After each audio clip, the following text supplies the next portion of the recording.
boy. Hold on. I think I'm having some technical difficulties.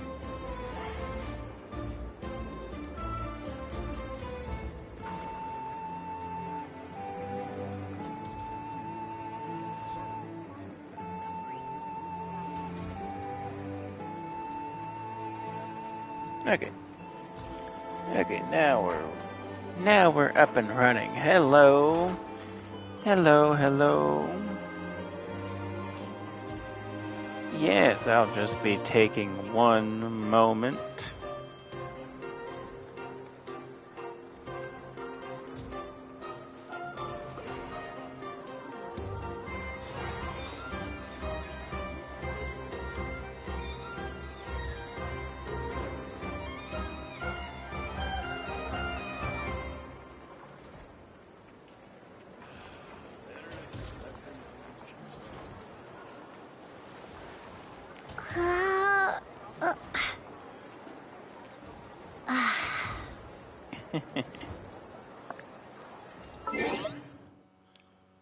Yes, it has been a while.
Yeah, we're just gonna be doing some stuff here.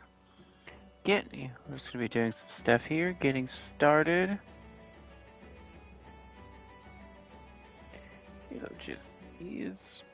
just be some fun. Like it has been before.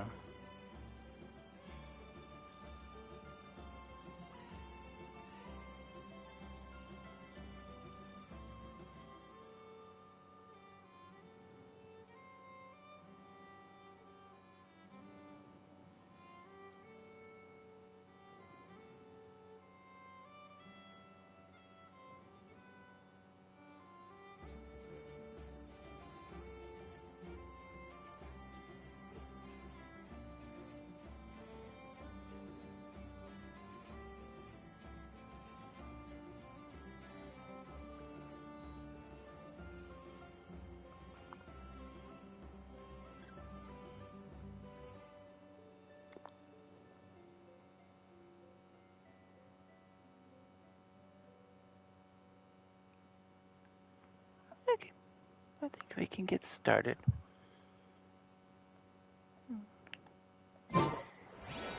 Now, let's see where to go.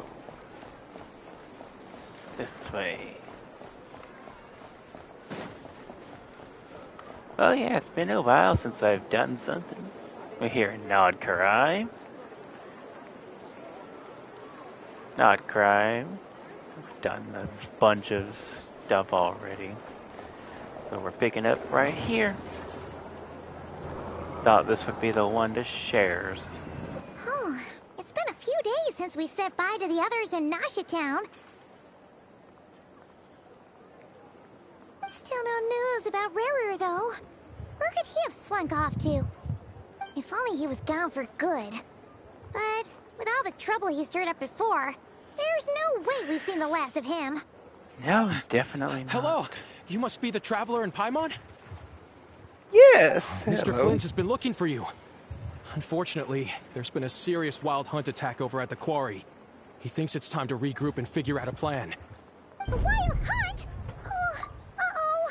We better get over there, right away! Not them again. Come on, let's go!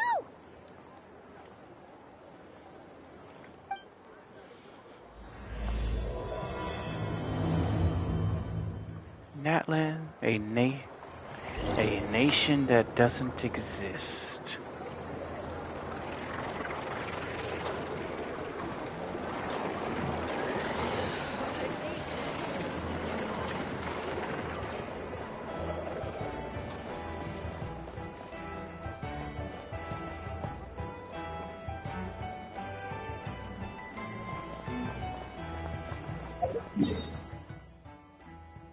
Oh, yeah, I'm going the wrong way.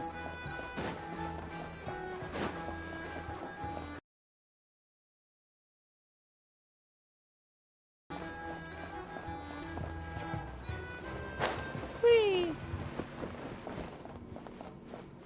Oh. Oh, that's what. Oh. Didn't know that was down there. Okay. I honestly did not know that was down there. Now we're on the right path.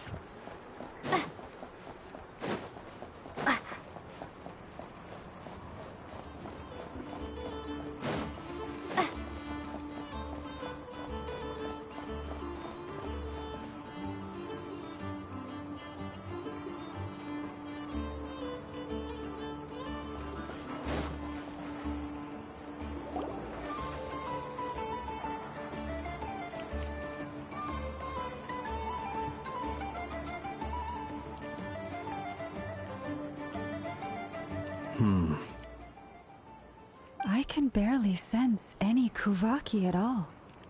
This whole area feels like a soulless husk. That's not good. Looks like his appetite truly is insatiable. As if the power of that energy cannon wasn't enough. He's not seriously still getting stronger? What's his endgame here? Ah, everyone's here already. Hey, we made it. So, what's going on?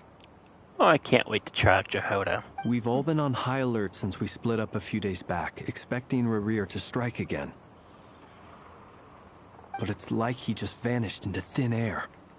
No one has seen him nor found any trace of his presence. That is, until this morning, when a ratnik found signs of wild hunt activity while out here on patrol.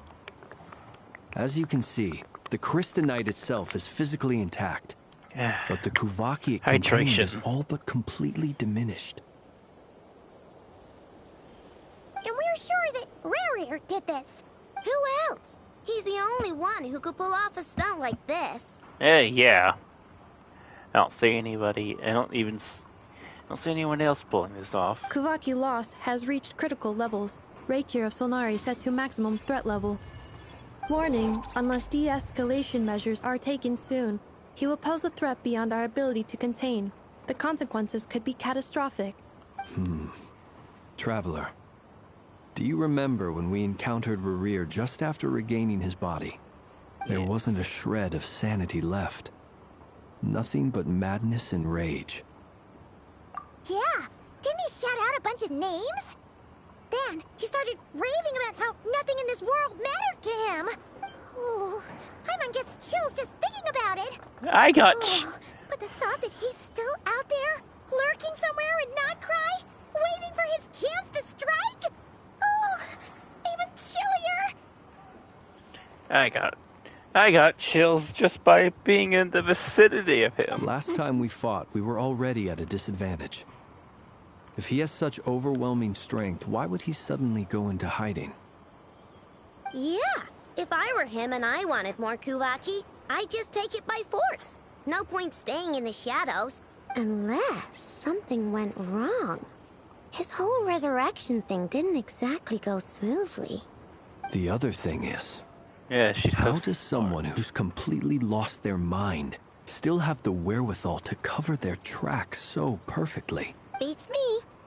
According to certain medical studies, insanity does not always entail a complete loss of rationality. It may be that he is simply living in a world of his own. That's true. That actually sounds about right. He was ranting away to himself the whole time, like he had zero interest in talking to us. There are many unanswered questions here. He could be right under our noses, and we'd still be in the dark. Besides his name and title, we know little about him. Certainly nothing about his past, or what he might be hoping to achieve. Exactly. And we wouldn't even know where to begin looking. Even Boss hadn't heard of the Rahir of Solnari before all this. I'd be willing to bet that even if we gathered together every scrap of intel in Nodcry, we still wouldn't find more than, like, 3 useful facts about him. Yeah. So, if we do nothing, he'll just keep getting stronger. But if we want to investigate him, we have no idea where to look. Would the academia have any knowledge on him?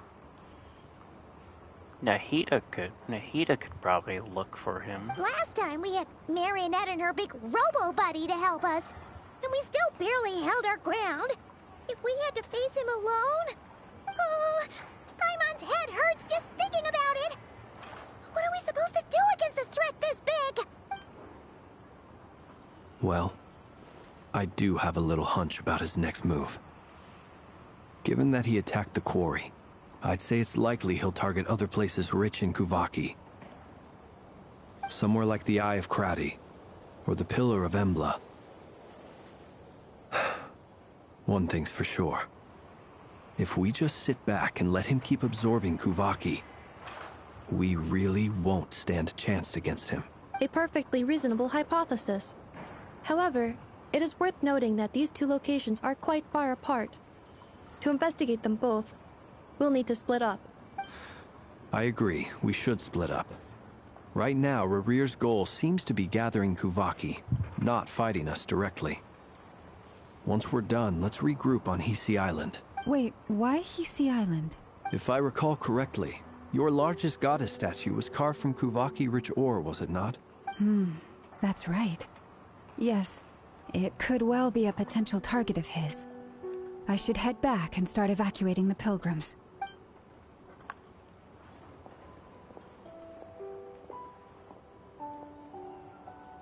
Splitting up's always gonna be risky. But I guess we don't have much choice, right? We're in a race against time here. And if we do run into Rarir, what then? That's when you follow the 3rd rule of treasure hunting. Run like the wind. Didn't you say the 3rd rule was go with the flow? I don't know. Did I? Anyway, whatever. In this situation, go with the flow means go find backup. Agreed. If anyone finds so much as a trace of Rarir, do not pursue coward. him. Get out of the area and alert the rest of us as soon as possible. Not really. We need to put safety first. Not really coward. Coward, she's just cautious. I'm cautious too. That would be in All her right, situation. We better get moving. Come on, Inefa, let's go. Nefa! Nefa, I know, got that. Jehoda. Llama. And gonna have hard time getting her name. Llama.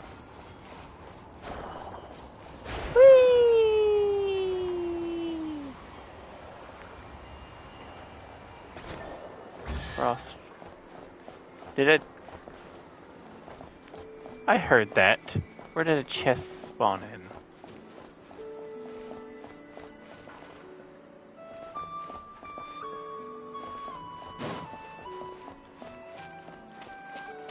My chest just spawned in somewhere. Where did it spawn in? Sure is different from Snezhnaya. There's no such thing as My chest just spawned in. Is it on the roof? Did this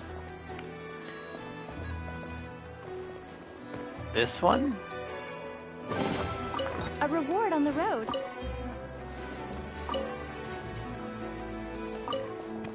Potato. Cabbages. Hello. Welcome in. We're just getting started on this. I am looking for a chest because I just heard the sound. Nope. I guess it was that one. Okay.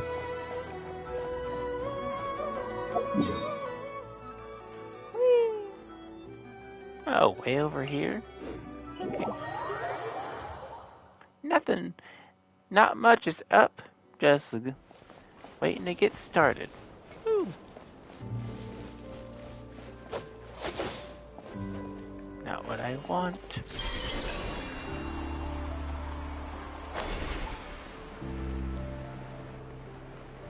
Nah, it's not enough.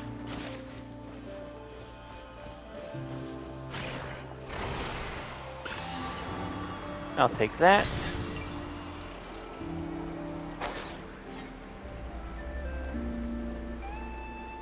Those of just joining us, welcome in.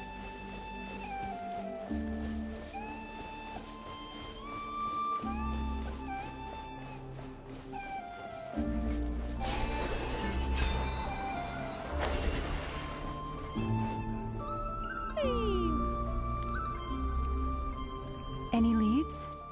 Nope. Diddly squat. No clues to where he might be hiding. It's like he's a ghost.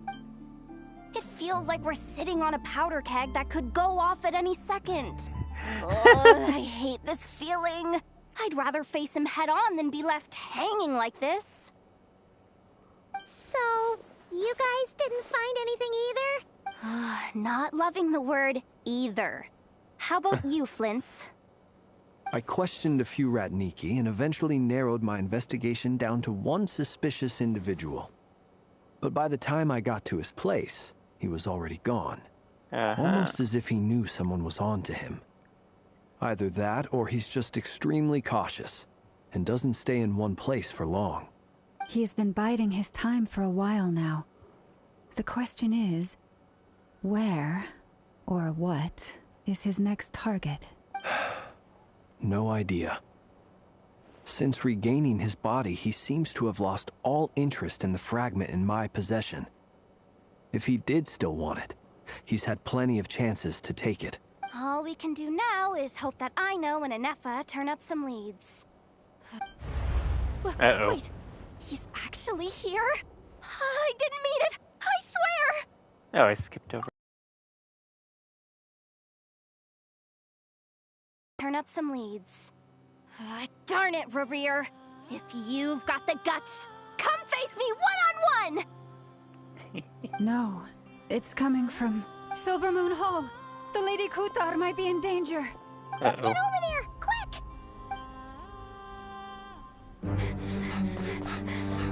Cutscene, it's beautiful! Oh!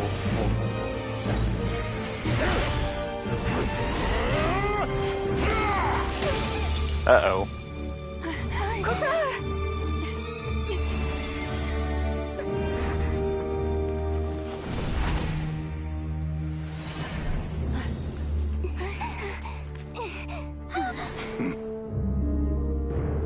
Oh, wow. Attacking the damsel elect! What's going on? No time for questions. Stop him!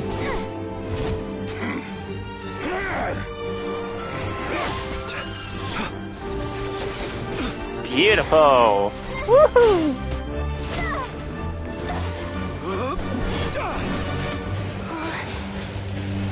Come on, Yehoda. Yehoda, get Kutar out of here! On it.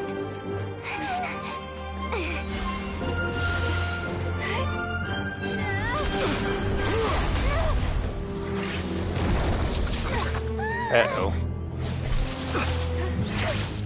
Look where your feeble light has gotten you. Now, you shall plunge into darkness. Thalindus, soon, I will find a way. Watch out!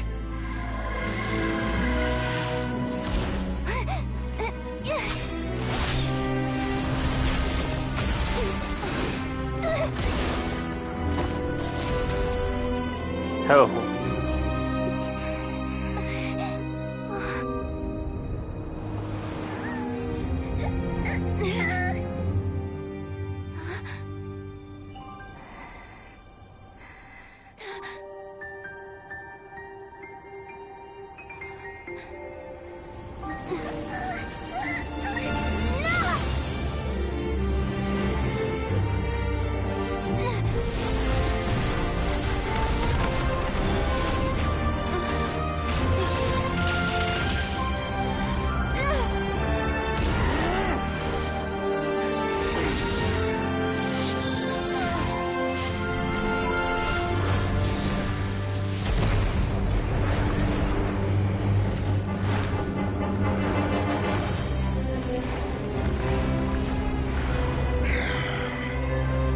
Find them.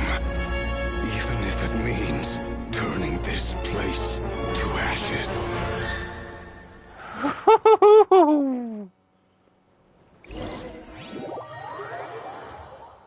That was awesome. That was too close. We barely made it out of there alive. What's that guy's deal? How'd he get so crazy strong? One of the 5 sinners can go up against the number 3 of the number 3 of the Fatui Harbingers. He's a threat to this entire nation. I doubt his strength could even be measured by conventional standards. I have a question. When me and Anetha showed up, we saw him chasing after this lady like he wanted her dead. What was that all about? We weren't there for the whole thing either. They were already duking it out by the time we arrived. Yeah, we didn't see how it all started. It all escalated so quickly, we had no choice but to step in. Kutar, can you shed any light on the situation? Kutar. Cross-checking database. I see. So you're the one that the Frost Moon Scions refer to as the Moon Goddess? Wait, she's the moon goddess? Oh, no wonder she looks just like all those statues. There are many reasons why people might worship the moon, and just as many why they might despise it. I've never met that person before, but there was no mistaking his deep-seated hostility towards me. Why he holds me in such contempt, I cannot say. But since he hunts the power of the moon, it's no surprise that I am a target. Kutar. There are many potential motives. For instance, you help the traveler escape his grasp. This could be his way of taking revenge. It is also possible that he covets the Kuvaki inside you, and seeks to take it for his own. The list goes on. But, right now, devising a counter-strategy should be our #1 priority. The likelihood of this location being discovered is close to 100%. A counter-strategy? We don't stand a chance against an enemy like this. Surely our only option is to run. He's not gonna chase us to the end of the world, right?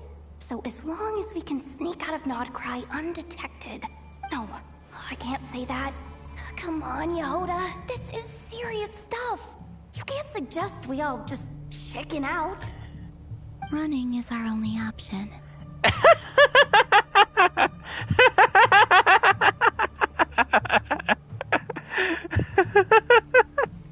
She has that whole inner monologue. Huh? You seem surprised. But what other choice do we have? We are facing an enemy we cannot possibly defeat in battle. Well, I mean, yeah, but still. It's not too late. I can distract him, so you'll have plenty of time to make your escape.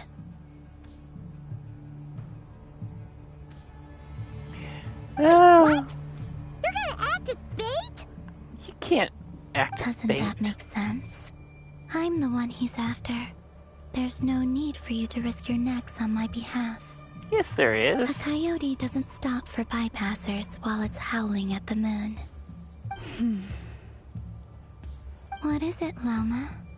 The Frost Moon Scions have already grown accustomed to life without their goddess. My presence here is no longer essential, and this is not my home, so you needn't ask me to stay. We can't just roll over and let him get away with this. That's not our style. Yeah. We can't just call it quits after everything we've been through together. Besides, she pretty much saved my life back there. If I just ditched her now, I'd never forgive myself. We can't overlook that you have saved our lives multiple times now. To talk of returning the favor would be a little crass for my liking. But suffice to say that we are friends, and friends look out for one another. Riri's true objective remains unclear. Even if we were to sacrifice Muskutar, there's no guarantee he would stop. Hey, yeah. But Kutar, I know why you left the Frost Moon Scions so long ago. It was because people started treating prayer as a form of trade.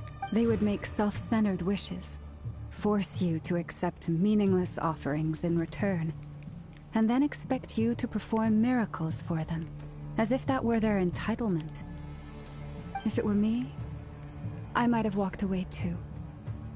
But I believe that time can change everything, and that sometimes it takes losing something precious to appreciate its true worth. Yes, I can see that. After much reflection, I've realized that this was never about whether the Frost Moon Scions need you. Any relationship based on need is purely transactional.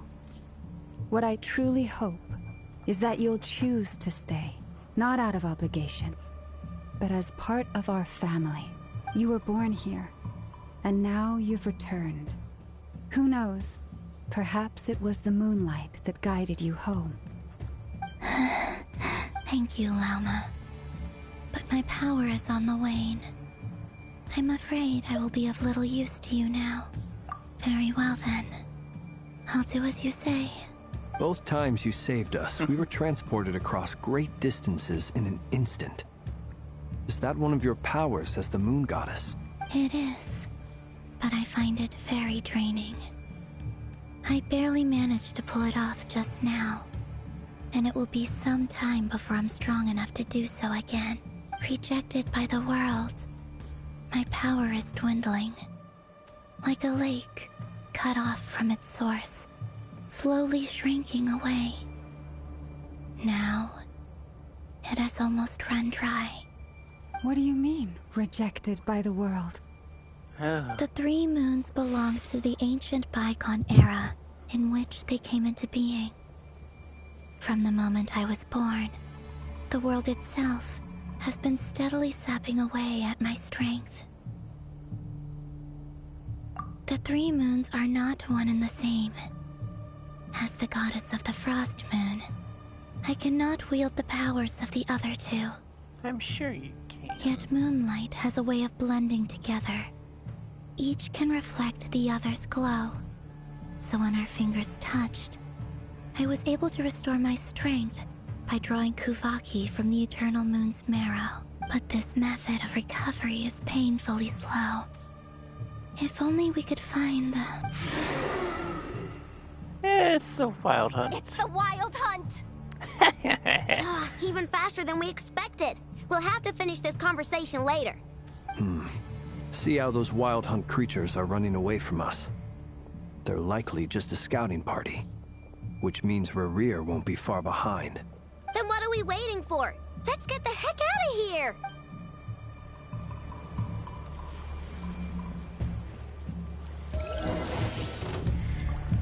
Oh, cool. Branch into song. Look! The rainbow! Go claw! Oh, they just keep coming! This is driving me nuts! Rerir's closing in on us. We need to pick up the pace. There's too many of them! And this time, we can't fall back on Guitar's healthy escape. It goes on much longer.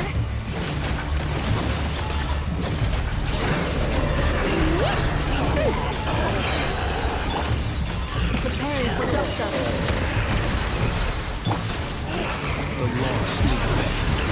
God, he's so cool. I wish I had a guaranteed pull saved for him, but I couldn't get him in time.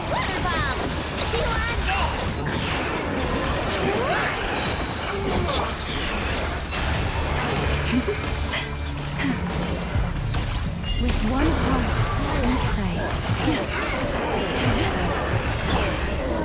Ultimatum protocol. Be silent. Observe.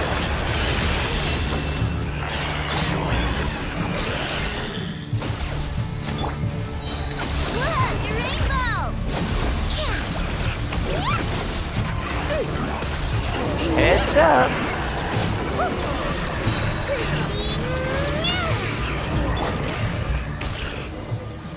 Ha ha ha.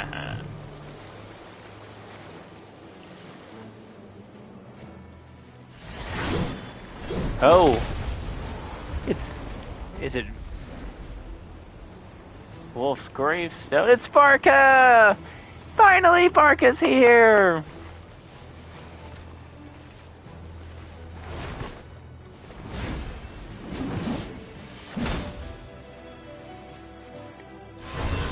Barca's here? Yes. What's the matter? Bit off more than you could chew? Who are you? Uncle Varka! You're back from Amspartnir? Whoa! You're Varka? Grand Master of the Knights of Favonius? We could save the intros for later. Right now, let's get you all out of this hellhole. Follow me. I know somewhere you'll be safe. Oh, is that where I think it is? That's the one. Come on, move! There's no time to waste. He's here. Yes.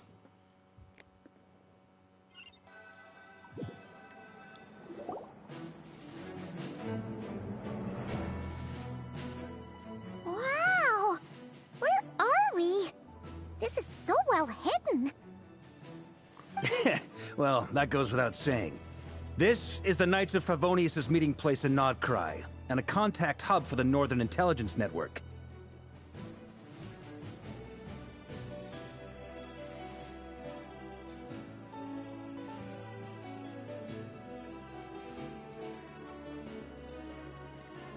AKA, the black market of intel. No matter what faction you're with, it's the place to buy and sell information. Their headquarters are in Nodcry, but they've got contacts in every nation. As an expeditionary force on foreign soil, working with them has offered us the most effective way of getting our hands on reliable local intel. This is where we meet, so naturally, it's secure. Anyway, where were we?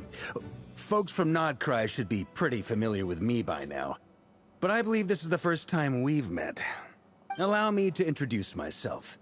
I am Varka, Knight of Boreas, and Grand Master of the Knights of Favonius. Finally! After all this time, he's here. We've heard all about you. This meeting's been a long time coming. Yes, it has. You look way younger than Paimon expected. But you definitely have that Grand Master vibe. Well, I'm no spring chicken. Just not showing my age yet. Definitely feeling some of that back pain today, though. Rushed back from Amsfartnir without a wink of sleep, only to get right into another fight with that freshly revived maniac. Another? You mean you fought him before? Yep. He wasn't nearly as strong back then, but he was still a formidable foe. I brought some of the knights along to give him a little surprise, but he saw us coming from a mile off. My squad took heavy injuries, and I barely made it out alive myself.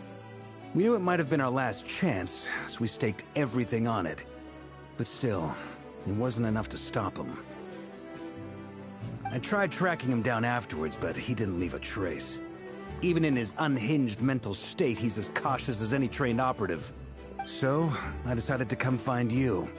And as luck would have it, turned up to find you being ambushed by the Wild Hunt. The rest, you already know.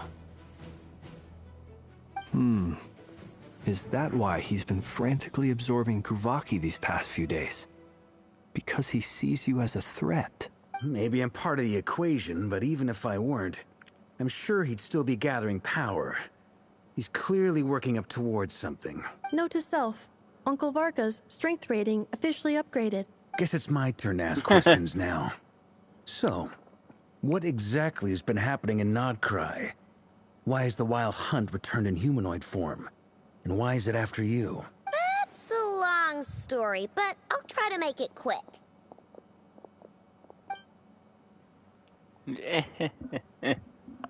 Wow, I had no idea so much had happened. Sounds like you guys have really been through it.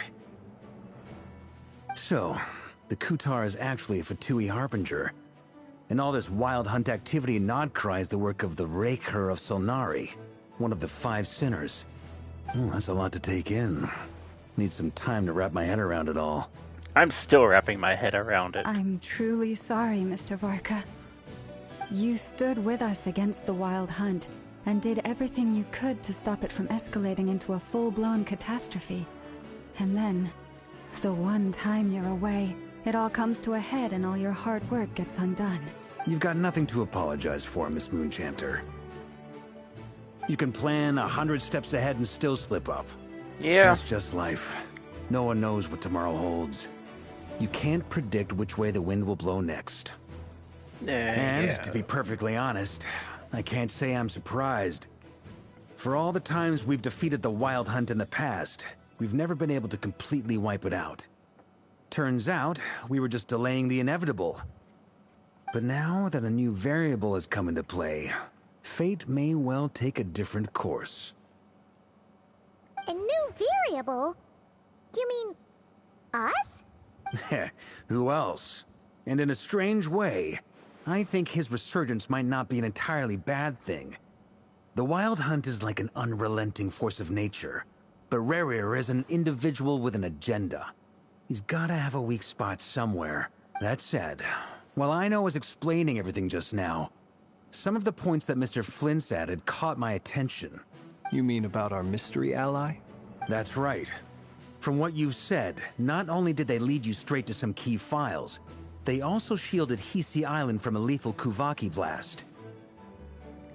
I don't know who or what could pull something like that off. Heck, even Miss Columbina doesn't have a clue. Columbina. It's so hard to say it without saying Columbia.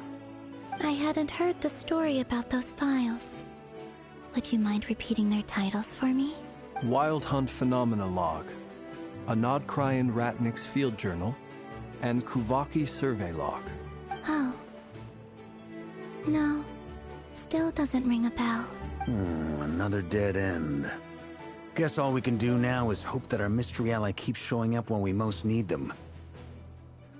Still, it's safest to assume they won't be intervening again. From here on out, we'll have to resolve this crisis by ourselves. Your intel also explains something else I've been wondering about. The reason I led my team to Amsfartnir was because we'd had reports about a possible source of the Wild Hunt showing up there. But once we looked into it, it turned out to be a red herring. I don't know who was behind it, but clearly, it served its purpose. I doubt it's by chance that he happened to make his comeback while my attention was diverted. And from everything you told me, it sounds like his scheming began well before his return. So maybe luring me away was all a part of his plan. But is it even possible that he orchestrated all of this by himself? He has to have some help. The Moon Maiden and the Raker of Solnari. Nodcry of all places. The way everything is unfolding, it can't be a coincidence. So, what do we do now? Got any ideas? Right now, we've got at least 3 things to consider. Let's go through them one by one. First, we need to figure out how to take down Rerir. If we can't beat him in a straight-up fight, the rest won't even matter. To my knowledge, the bulk of Nodcry's fighting force is already gathered here. But even with everyone united, we're still no match for Rerir in his current state, let alone with his power still growing. What if there was a way to tap into a new power of our own? How so? Yeah. Have you thought of something, Columbina? Columbina. 3 moons once watched over this world. The Eternal Moon was the largest. The Frost Moon was the brightest. And the Iridescent Moon was the most mysterious. They say that back then, the 3 moon goddesses wielded immense power. Enough to shape the workings of the world itself. I now bear the Frost Moon's power, and the Eternal Moon's marrow resides within the Traveler. Hold on. Are you suggesting... The iridescent moon. The last piece in the puzzle. That's right. Moon. If we can find the Iridescent Moon's marrow, I will be able to regain my strength much more quickly. The 3 moons are said to stir the tides and illuminate all things. Perhaps they hold further secrets Yes, beyond our welcome in. understanding. Welcome in, just enjoy the show. According to my analysis, the solution is feasible. However, it is subject to one major condition. How do we look? I know Oh. a way, but we will need to visit the Fatui's Experimental Design Bureau. Not again. The Experimental Design Bureau? Are you saying we need to involve Marionette? Yes. I must speak with Sandrone. It's a long way from here to the Sandrone. Experimental Design Bureau. There's a high chance you'll be spotted. You shouldn't go... Then that's settled. Next up, our second priority. Somehow, we need to figure out Rerir's end goal. As you saw for yourselves, when he was still in his wild hunt form, everything he did was for the sake of recovering his body and resurrecting himself. His first act since then, after laying low for a while, was to try and assassinate this young lady. Well, Varka, People's about that. obsessions often reveal their greatest vulnerabilities. There must be a reason why he despises the moon so deeply. Perhaps it sheds some light on his title, the Raker of Solnari. The Wild Hunt has plagued Nodcry for centuries now. If we want to stop it for good, we have to get to the root cause of what's driving it. It's true. We still know very little about him. If Kuthar hadn't given us that lead, we wouldn't even know his name. But where would we even start? I doubt even the Intel Queen of Nodcry has a clue, and she has info coming out of her ears. Yeah. Oh? That's a rather hasty conclusion for someone who's so painstakingly meticulous when it comes to dealing with machines. How long have you been here? She heard me.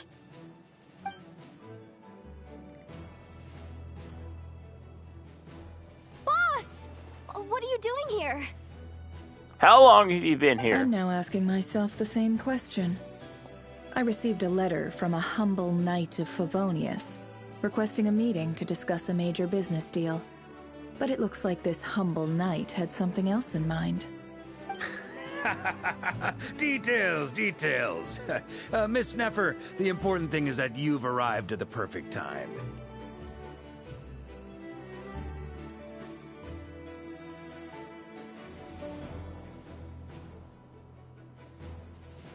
Since his failed ambush, I've been racking my brains trying to come up with a plan to fight Rerir. Given the severity of the situation, I think it's fair to say that our only chance lies in uniting as one. And I'm talking all the factions in Nodcry.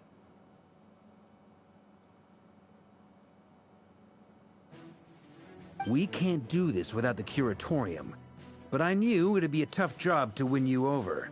So, I took the liberty of reaching out for a little chat. Wait a sec. How did you even hear about this place, Nefer? Didn't you say this is meant to be the Knights of Favonius' meeting spot? And a contact hub for the Northern Intelligence Network? And isn't it supposed to be super hidden? You really think he could have gotten settled in Nodcry without my help? Besides, I'm the one running this gig. Of course I know where the meeting place is. Allow me to introduce the current head of the Northern Intelligence Network. If it's intel you're after, she's your woman. Pretty much seen and heard it all. Please spare me the flattery. Let's cut to the chase. Seems like you've run into some trouble, huh? Oh well, boy. This certainly qualifies as an unforeseen crisis. On behalf of the Curatorium of Secrets, I wish you all the best of luck. So you're just going to sit this one out? Why should I get involved? What could possibly be in it for me? Your home not getting destroyed? What if we told you we can't do this without you? Oh? Then I'd say you'd better make it worth my while. I don't work for free. I can't put a price on something like this. It's just not in my nature. But then again, you and I have always been polar opposites in this regard. So I can't exactly say I didn't see this coming. If you insist on compensation, I will pay you. Consider this a formal commission. Sound fair? You just don't give up, do you? Too bad. I know you well enough to know you can't afford my prices. The riskier the job, the more it'll cost. And a Moonchanter's stipend isn't exactly generous. Unless you're planning to start passing the donation box around among the faithful. Boss, just a thought. If they come up short, maybe you can take the difference out of my next few paychecks. Things got really dangerous during the fight with Rerir. If this girl hadn't saved me, I'd be ley line fodder by now. I'd be gone for good, boss. If there's any way we can make this work, I'd really like to help her. Please, I'm begging you.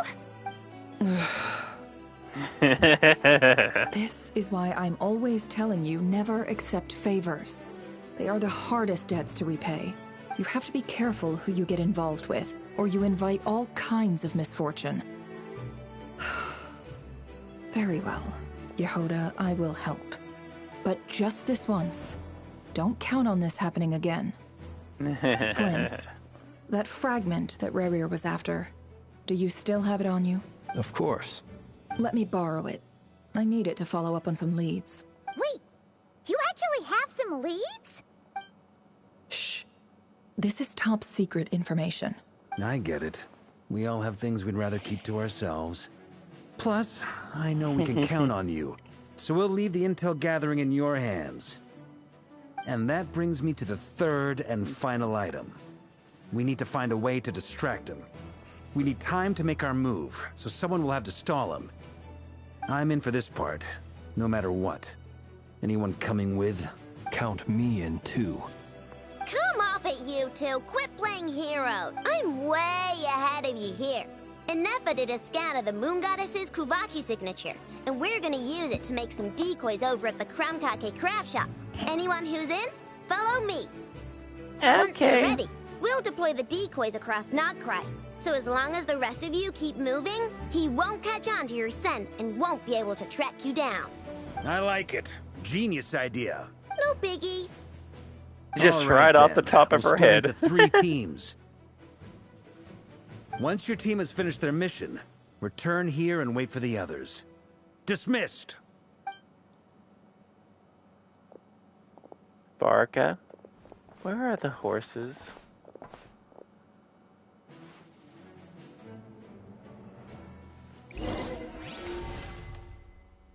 Okay. Alright, so it's gonna be like this. Awesome, we can just walk. What are you doing at the Kuvaki Experimental Design Bureau? We've been doing our best to mind our own business lately.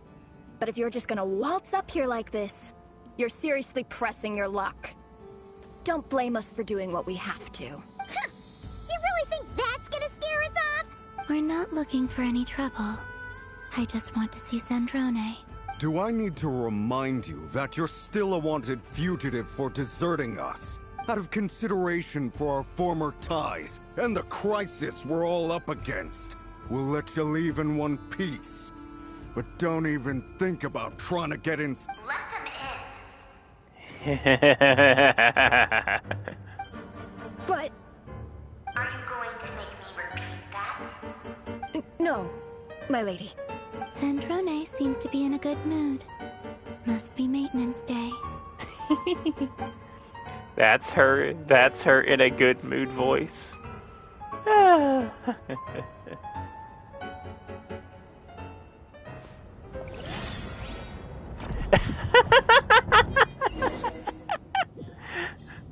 The little slide.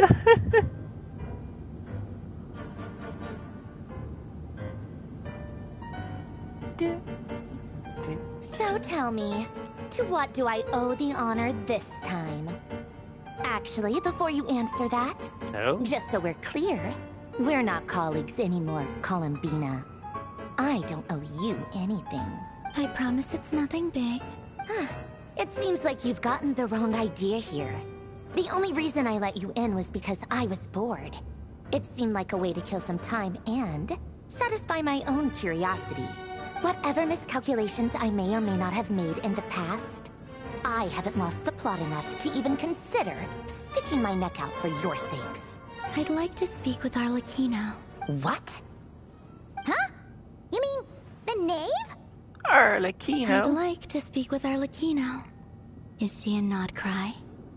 No, she's not. Once the work on this facility was completed, she went back with the Rooster and Regrator. The only ones in Nodcry are me and... What is it you need to speak to her about anyway? Oh, the Rooster and the Regator were here. Ah, interesting.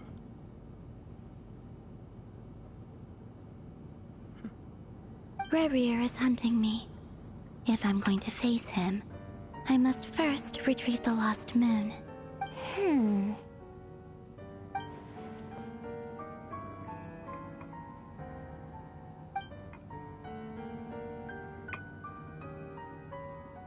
Is that a no, then? As if I need reminding. I was this close to settling things with him before someone decided to whisk me away to their weird little garden. Have you held any tea parties lately? Tea parties? Yeah, obviously. You don't seriously think we'd pack it all in just because you aren't here. If anything, they've been more eventful than ever. Just me, Arlecchino, and a bunch of insolent and sensitive guests who won't stop asking where you've gone. Oh, they've been a real joy. I bet you served them the worst tea you have. Just like you used to do to me when I upset you. Who cares about how good the tea is when there's no one around to drink it? I keep losing people. First Rosaline, now you. I'm running out of people who can make me laugh. Honestly, what could be more ridiculous than the multi-centenarian goddess, who's only ever had the plain herbal tea she received as offerings?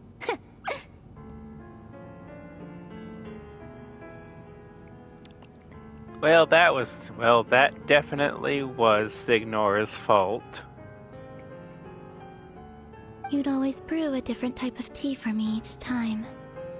Was it really just to see how I'd react?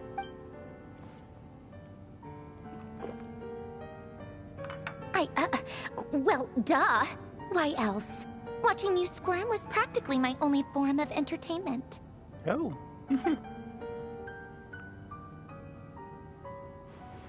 Yes. She's acting so weird. Oh, yeah. And Capitano sometimes used to bring Tartaglia around too. But I guess we won't be seeing him again. Oh no. Well, I guess we are overdue for a get-together. Polonia! Have Febronia pass a message to Arlecchino for me. It's time for tea. Will suffice. Pass along a message for me, too, if you would. My body cannot contain the marrow of 2 moons, so I'll be leaving one of them in her care. Excuse me? Who said you were on the guest list? If my tea meant that much to you, maybe quitting the Fatui wasn't your brightest move. Back when you were under the Tsaritsa's protection, no one would have dared come at you so openly. But that protection didn't come for free. In fact, I paid dearly for it. At the end of the day, it was just another transaction. I just got tired, that's all. I never wanted any part in their grand ambitions, and I've had enough of being treated like a bottomless supply of power. It brings back memories from the old days, when I was still worshipped as the moon goddess. Centuries on, it may be a different group of people, but I see the same greed in their eyes. I figured you'd leave eventually. You didn't have as much of a reason to stay as I do. The Tsaritsa gave you shelter and protection, but that was it. Nothing more, nothing less. Meanwhile, the Fatui demanded everything from you in return, until it was more than you could bear. I get why you left. And frankly, I have no interest in dragging you back just because the higher-ups told me to. But if you keep hanging around with this riffraff, the next time we cross paths, we might be enemies for real. Don't worry, Centrone. You'll come around eventually.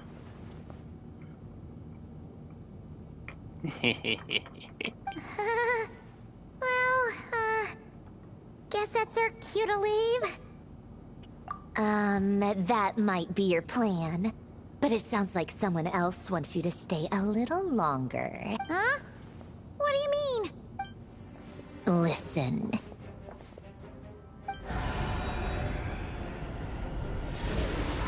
Oh no. My lady, it's the Wild Hunt. A horde of monsters is headed straight for the facility. Another uninvited guest trying to crash my tea party. Clear the area! I'll handle this. Polonia? You want us to leave you here by yourself? Huh. You'll be lucky to make it out of this alive. You really think you can afford to worry about me? Go on, get out of here. You may have stopped Polonia from crushing him last time, but I've made sure that won't happen again. The entire Experimental Design Bureau is rigged for war.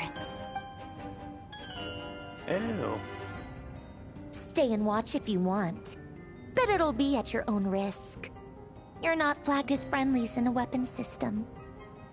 Don't tell me what to do! Look, if you're leaving, make it quick. Or you'll just get in my way.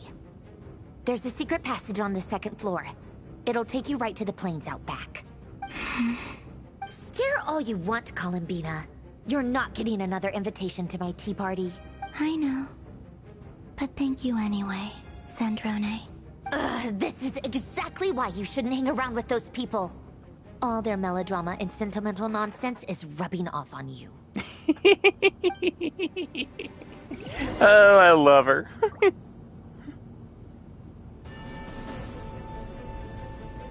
Come on then, Mr. Ray here. Let's pick up where we left off. It's your Wild Hunt monstrosities versus my beautiful creations.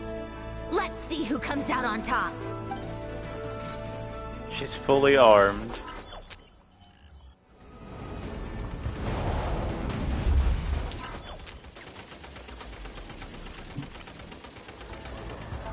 Oh, I'm controlling it.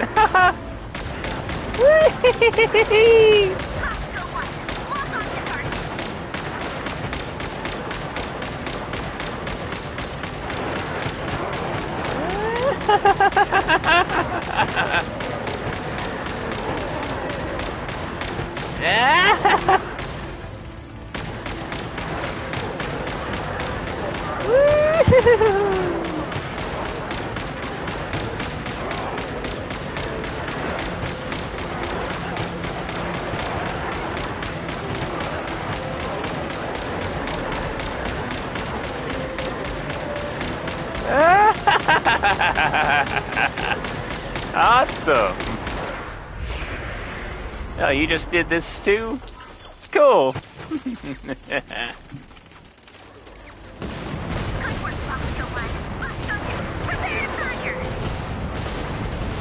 Woo!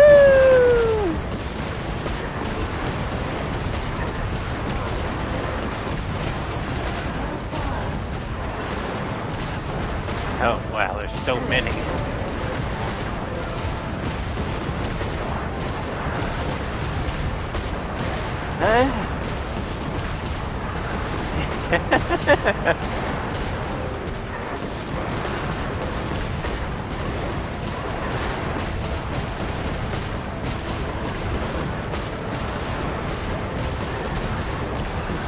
Oh.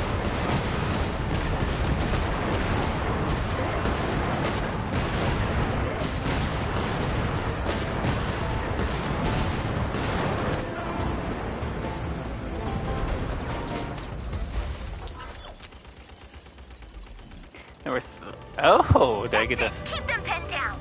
Don't let them get near. Did I get to snipe? Where's the... Ah!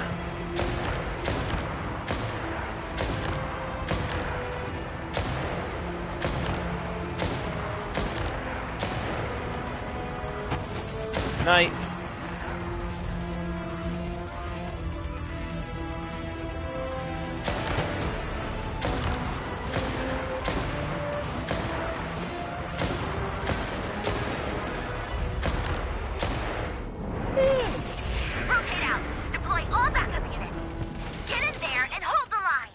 This is fun! Oh no.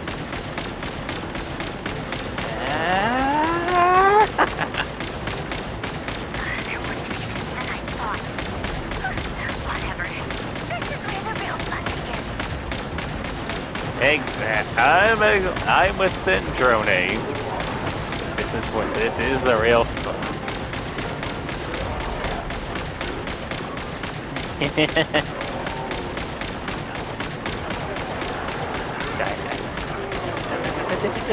Die. Once this is over, I'll put all that together again. I promise.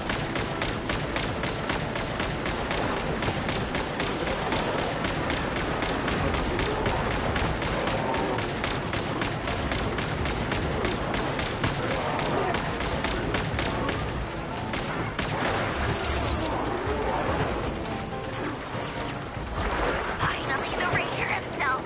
Time to... Huh? Where'd he go? Uh-oh.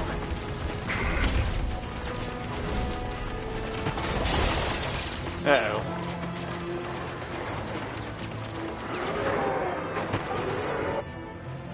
Uh-oh.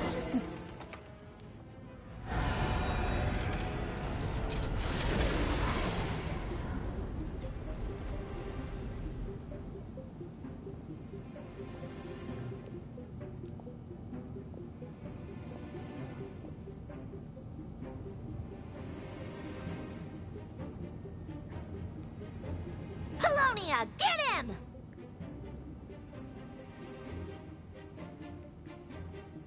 I've upgraded Polonia again since our last encounter, and uploaded every last scrap of your data. So let's finish this, once and for... She's not here. Where did she go? Hey! Over here, you big... Curse it. Moon. Go. Keep searching.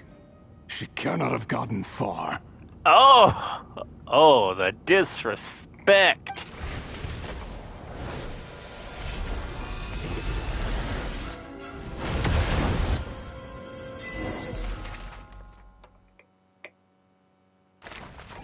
Okay, Curatorium of Secrets.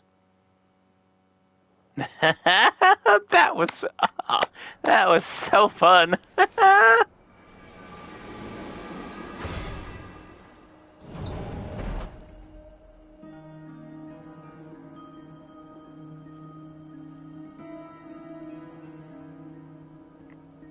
So this is your method for investigating Rarir's past.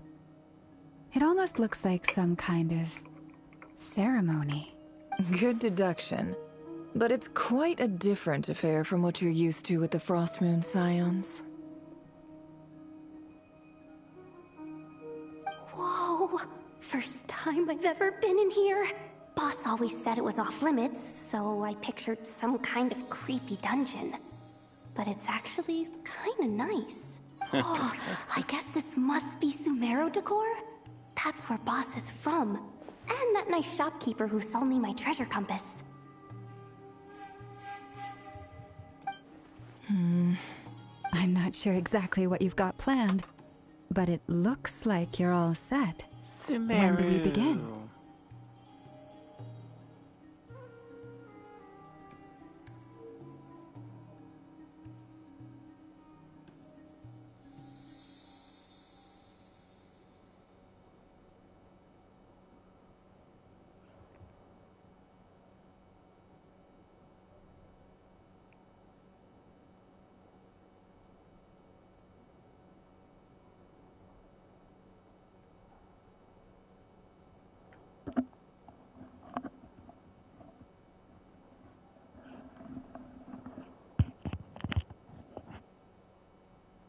Whenever we wish. But for some reason, I've got a feeling this isn't going to end well. I've never faced Rarir myself, but from what you've told me, his power is beyond anything I could imagine. I, on the other hand, am just an ordinary businesswoman. Our paths should never have crossed, yet here I am, forced to make an enemy of him. If you ask me, you're about as far from ordinary as it gets. So what are you saying? You're getting cold feet? Once I take a job, there's no backing out. Still, I have to ask myself if the power I'm relying on will even work on an opponent of this caliber. And also how to make sure I come out of this alive if things spiral out of control. Death is the one thing we can take for granted. It is the great equalizer, however fortunate or unfortunate we may otherwise be. So it's important to consider how to spend what lifespan we have left. Come on, boss. Lighten up. Quit talking about death. It's bad luck. For once, I agree with you. When you're up against a foe like Rarir, there's no such thing as being too prepared. Is there anything I can do to help? That won't be necessary. I've already made up my mind. Time to cash in a precious favor I've been saving for a rainy day. Oh. Yehoda, I need you to find someone for me. The sooner the better. Find who? That shady merchant who sold you an overpriced treasure compass the other day. Come on, boss. Oh. You're pulling my leg again. In what way is she shady? She showed up when I was completely lost and sold me a neat little gadget that was exactly what I needed. Trust me, she's a good person. Anyway, I know who you're talking about. Don't go anywhere. I'll be Yeah. right back. That would be Dory, so...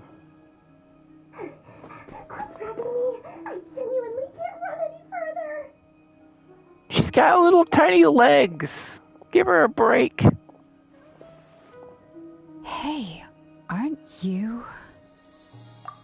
What is it? What's the big rush? You dragged me out of a dream where I was literally swimming in Mora. I'm charging double my usual attendance fee. See, look how easygoing she is. After that rude awakening, she could have completely snapped at us. But instead, she kept it together and just asked for an extra fee. Dory Sangama Bay? I never would have pictured you two doing business together. If you want to make make it big in Nodcry, it's all about connections. Lady Nefer just so happens to have a lot of intel that interests me. And she also did me a big favor in the past. It was back when I first arrived in Nodcry. My trusty assistant, the genie in my lamp, had an adverse reaction to the Kuvaki and fainted. And when you know it, that's when I suddenly find myself in a life-or-death situation. Good thing my compatriot was there to swoop in and save the day. I've been giving her a 30% discount off all of my goods ever since. Now, so that no one here feels left out, I'm willing to extend a 20% discount to fellow friends of Boss Nefer. Yeah, 20% discount, but it's still gonna be ridiculously high. Plus, any other friends you send my way will enjoy 10% off. Huh, what can I say? The great Lord Sangamabe is nothing if not generous. So, let me guess. You've run into some trouble? You crazy lady. You possibly need, and the more you buy, the more you'll save. You guessed correctly. What have you got in the way of survival gear? The one type of gear I've never been short on. What are you looking for? A jetpack fresh from the Academia's labs? An ancient suit of armor dredged up from the bottom of the sea? At the very least, I need to know what kind of opponent you're dealing with here. If even you're worried about staying alive, it must be pretty serious. Oh. What if I told you it's someone with the power to bring a nation to its knees? Is that so? Then we really are talking top-shelf treasures. I don't have anything like that in stock right now. I'll have to ask my supplier. Your supplier? A powerful woman, make no mistake. I can't reveal her identity, but luckily for you, I hear she's planning to visit Nodcry in the near future. Oh boy. If you're willing to wait, I can ask her when she's here. Can't say exactly how long that'll be, though. Then, let me put it another way. What would you do if you encountered an enemy like that? Roll over and serve yourself up on a silver platter? Oh. Of course not. I have a handy little trinket from one of my generous suppliers, which... Hold on. What exactly are you getting at? No, no! This is for my personal use only! Let's just say I'm borrowing it, all right? Just for insurance purposes. You'll get it back later. Favors are the worst kind of debt to owe, and now you've got a chance to repay one. A win-win situation, don't you think? Oh, yeah. Fine. You can borrow it for 5 days. No, make that 3. And for every extra hour after that, I'm charging you 1 million mora. Deal? Deal. Can always count on Dory to jack up your prices. What a way to start the day. Now, was there anything else you wanted? Or can I go back to bed now?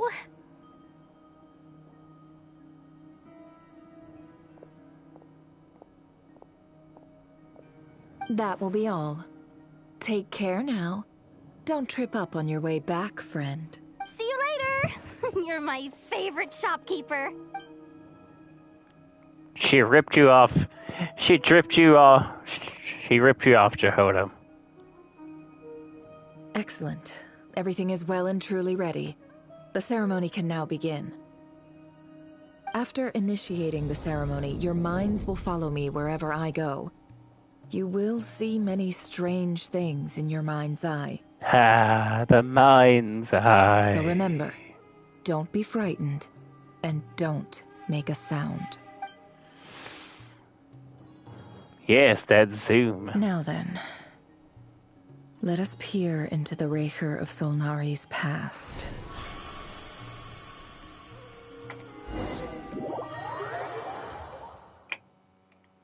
Combat. I made it. I don't recognize this style of architecture. Must be Conrian. Yes. Simple furnishings, table and chairs. It's a more ordinary house than I might have expected. Looks like the fearsome Raker of Solnari came from surprisingly humble beginnings. Conrian Incanamia. Unless this passed for luxury in Conria. This ancient style. It was said to be a very prosperous nation in its heyday. This ancient style of architecture is everywhere. I'll keep exploring.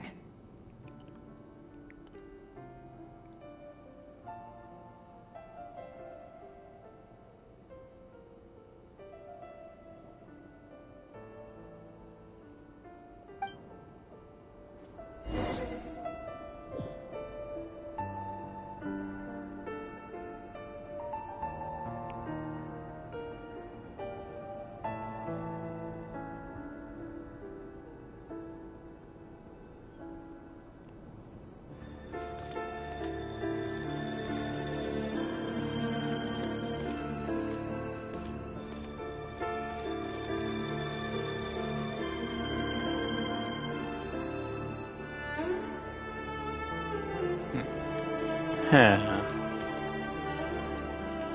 That is a nice book stack.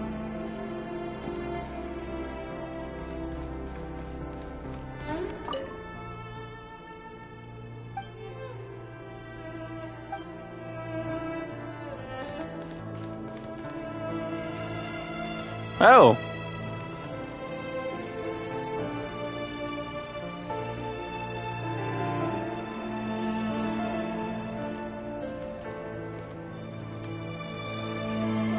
There's what he used to look like.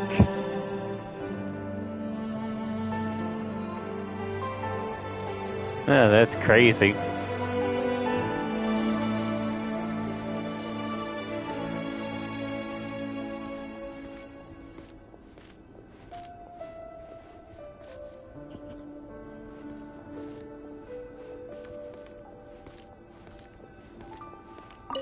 A note. A note.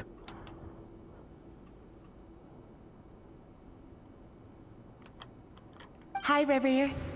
Since you're working extra hours tonight, I thought I'd keep myself busy by checking out that new kebab shop. I've heard good things about their menu.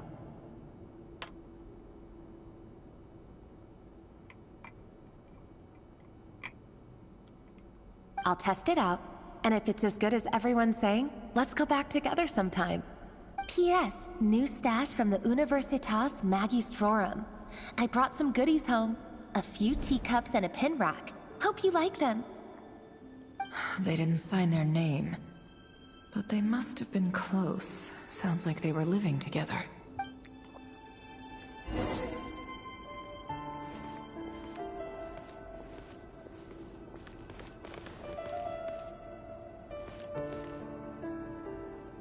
Ow.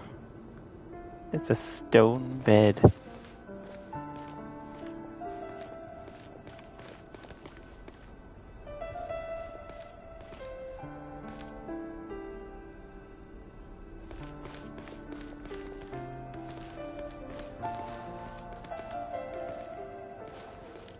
Yeah. And I went over to Joseph's for drinks today. They have a fine collection, but I went alone. Felindis was tied up with something and couldn't make it. Joseph asked why I came alone, but I didn't really have an answer. He then went on to ask about other things. If you ask me, someone who asks that many personal questions is too nosy for their own good. But if he invites me again, chances are I'd still go.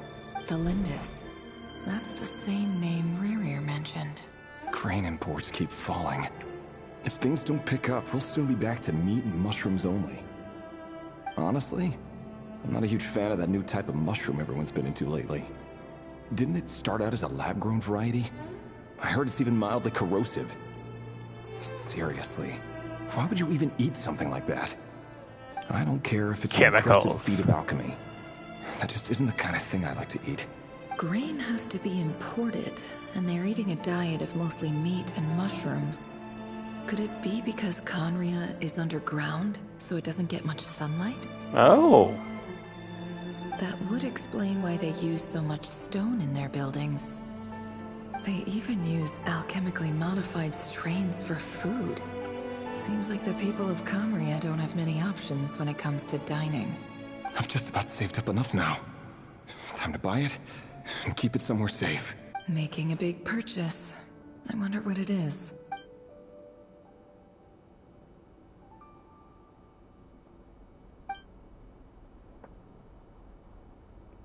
He really is a professional. No wonder he's so good at covering his tracks. Yeah. Despite what he's become, it seems like he's retained certain habits, at least in this regard.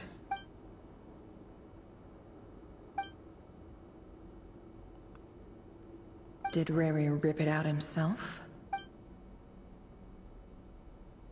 The pin marks like these leave a trace, with something like charcoal to add some color.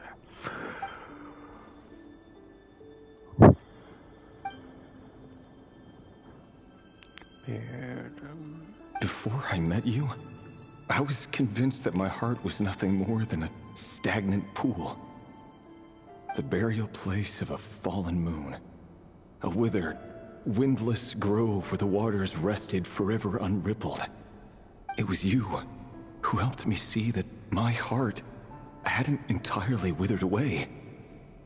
That it could still beat to the rhythm of love. Love! This is just trivial sentimentality from the looks of it.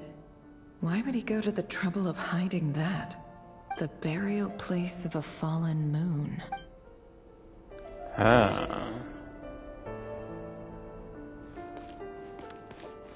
Anything with the mirror yet? No?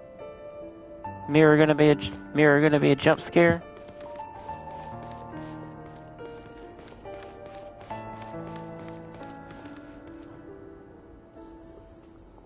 Revere, over here.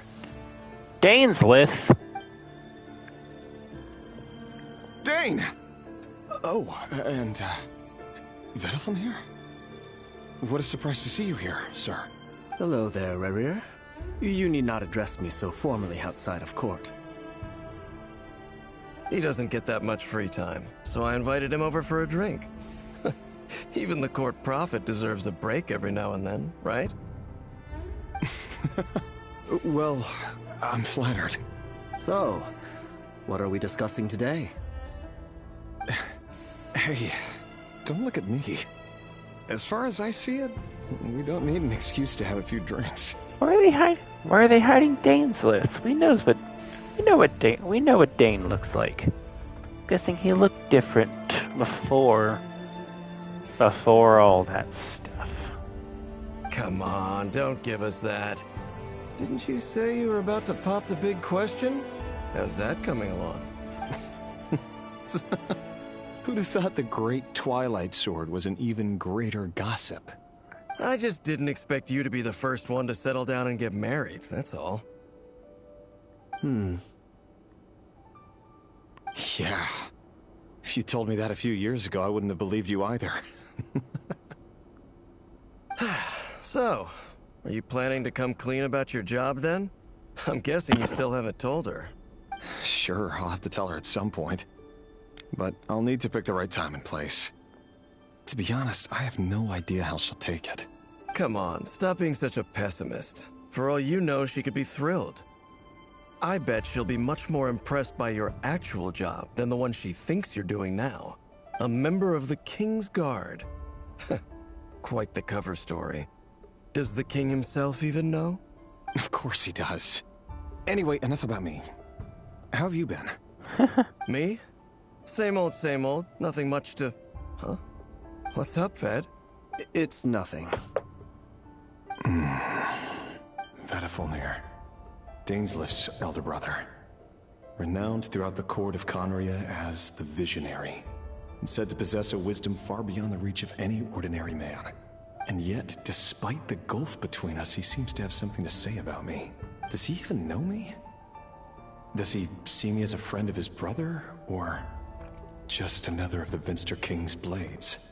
Why did he react so strongly? Was it really to do with what we were talking about? Brown, curly hair and brooding blue eyes. So this is what Rare looked like back in the day. Yeah. Perfectly normal. No different from anyone else. As frightening as this monster is in the present, There's something even more unsettling about seeing the human he used to be.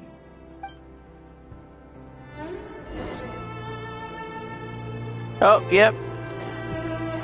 Oh, time for a mirror jump scare.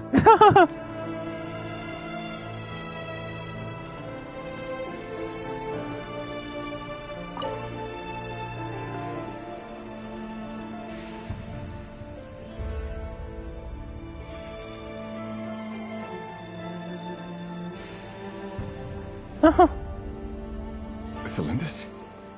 You're back early? Our equipment's being serviced today, so I got off earlier than usual. How's your day been? Oh, she's pretty. Aw, why the long face? Is something the matter? Has your boss been giving you a hard time again? Went for a drink with Dane and the others after work. Isn't that a good thing?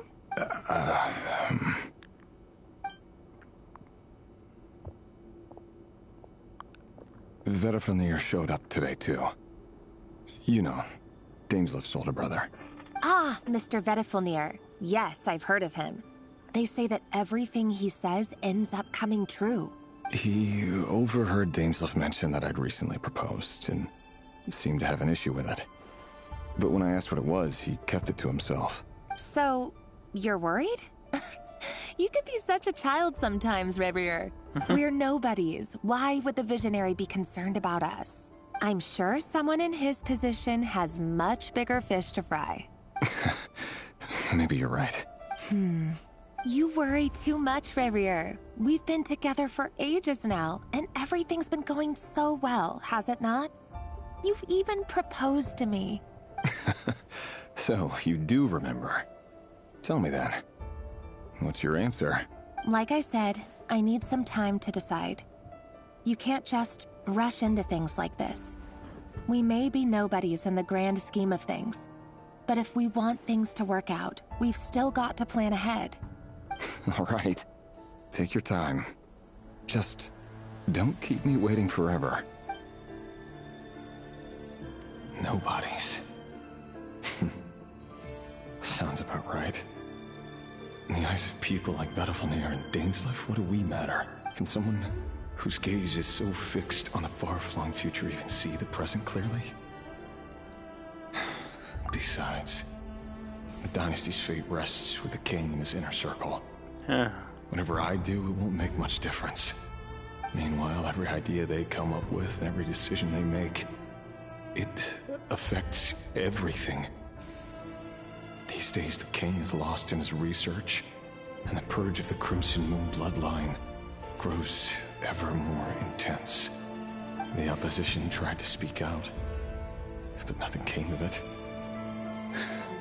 And I'm under no illusions as to why. Because we eliminated them and got rid of their bodies. A man can have 1,000 reasons to carry a sword, but there are few good excuses to use it.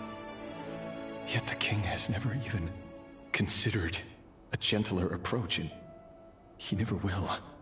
What becomes of someone who kills on another's behalf? Can he ever find true peace?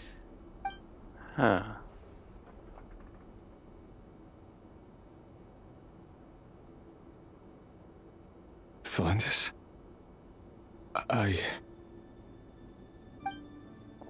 Oh, he's gonna tell her. No! It's nothing. You were right. Fate has never smiled upon nobodies like us. But by the same token, it's unlikely to bear a grudge against us either. Oh, tell her. There's no reason we can't keep living happily together, cherishing the simple joys of each day as they come. See? You just need to stay positive, Revier. I can feel your warmth, your breath. You're right there, right by my side. Just seeing you makes me happy in a way I can't explain. And that's something that no one could ever take away from me. So smile, my love. Let go of that frown. You're right, Felindis. I've just been overthinking things. That's better. Getting caught up about things like this will only ruin our evening. Speaking of which, all set for the ball tonight? I need to go get ready. Ew, a ball! I just have a few things to take care of, then I'll come join you. Even busier than the big shots, huh? Fine, I'll go get started. But don't be late. If you keep me waiting too long, I won't be a happy bunny. Relax. I'll be there. Seriously, though, you drive a hard bargain. You're really gonna leave my proposal hanging and still expect me to take you to the ball? Well, that goes without saying. I already told everyone I'd be coming with a dance partner. Besides, they're two completely different things. Let's take it one thing at a time, all right? All right.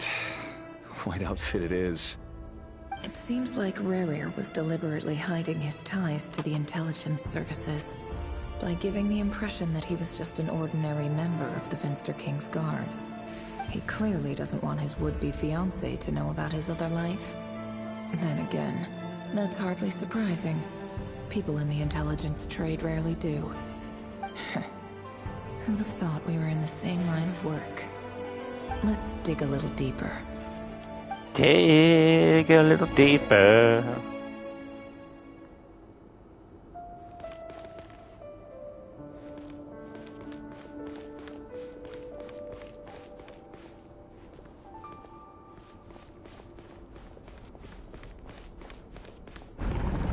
Oh, that is a door. Okay.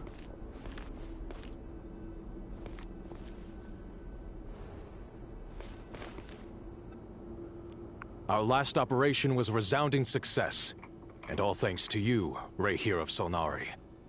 In total, we apprehended 32 dregs of the Crimson Moon, and 67 accomplices. Oh, so he had that title before he became one of the sinners. Okay.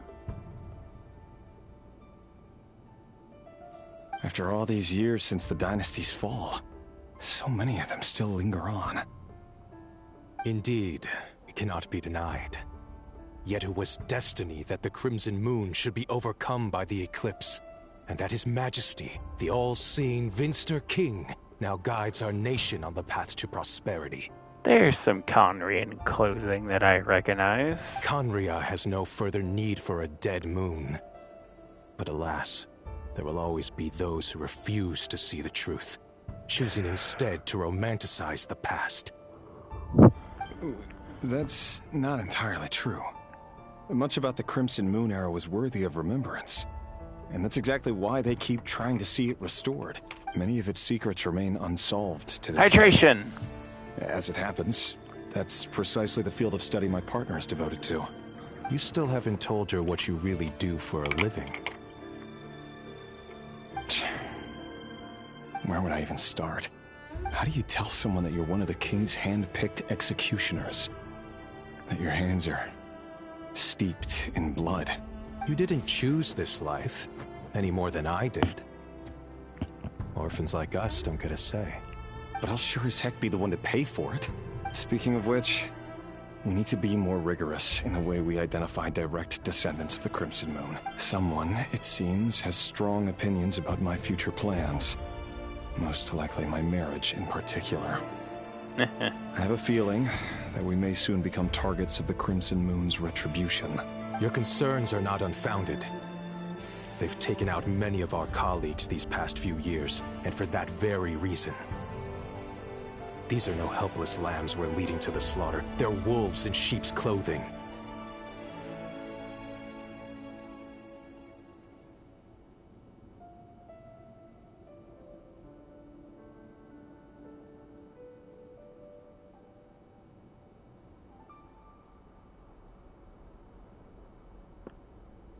Take care, Rahier of Solnari. I look forward to toasting you at your wedding. Thanks, Torkel. You look after yourself, too. Torkel.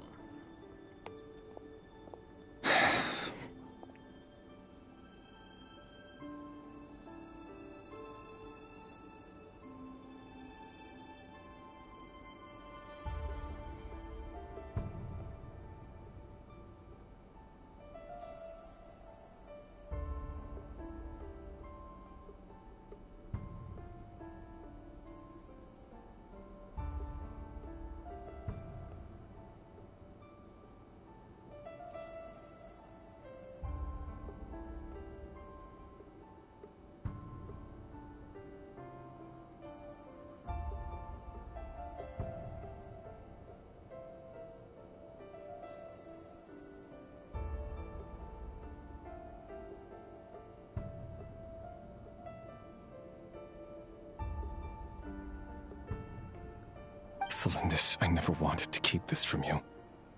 You're the last person I would ever want to lie to.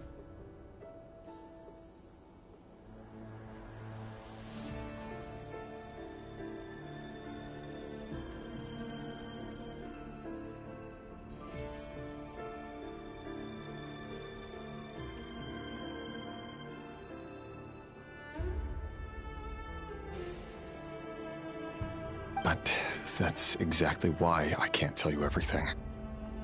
There are things you shouldn't know. Things you cannot know. The moonlit dynasties are a thing of the past.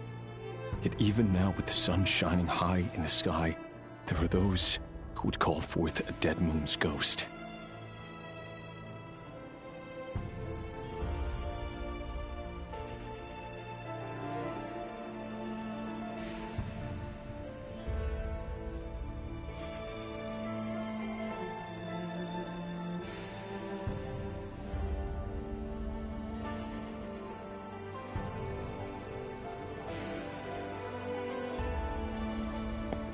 Could that be why Velfnir held back? Or was it because of some court secret he's not at liberty to share? I have to get a clear answer from him. No matter what happens, I will protect Thelindis. Rerir seems to be very concerned by Vedderfenir's reaction. Vedderfenir and Dainsleif, the Visionary and Twilight Sword. So that's what they were really like. I've investigated this whole area now. There doesn't seem to be any other memories here. Should I try somewhere else? Wait a second. What's this black smoke?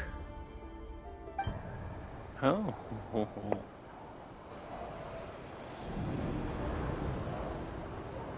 The Are we doing the cataclysm? So, he's late after all. Just you wait, Rerir. You're in for it.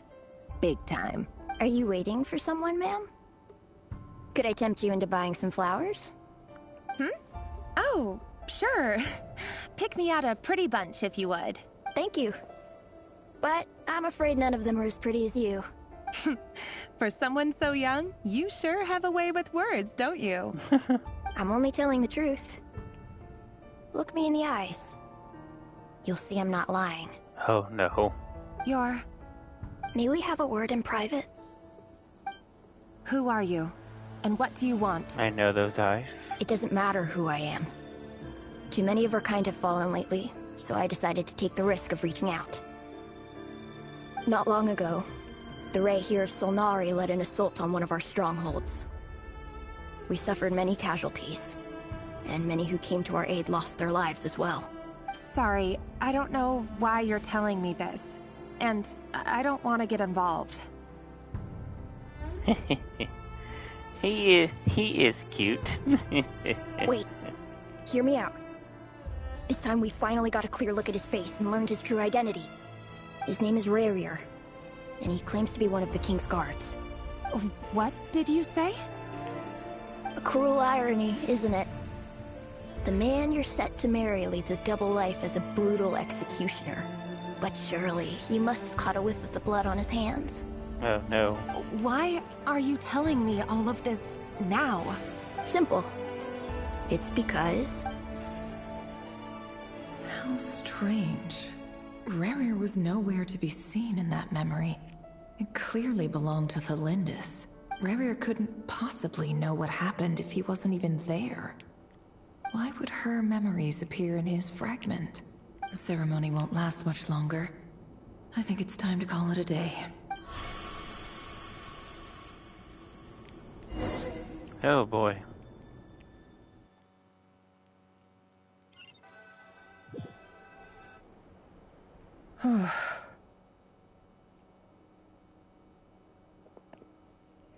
So that was your doing?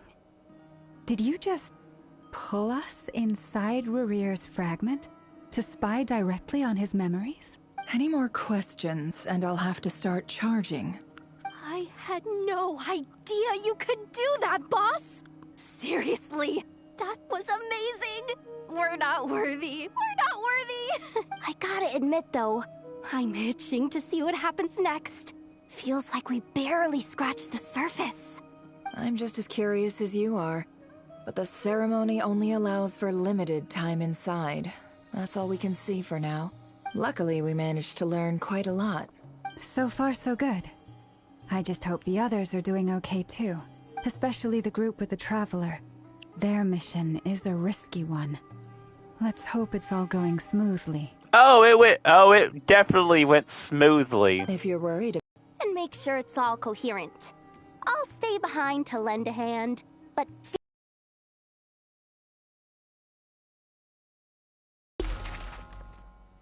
Secret base. Oh. We're not going to Aino's group. Please now.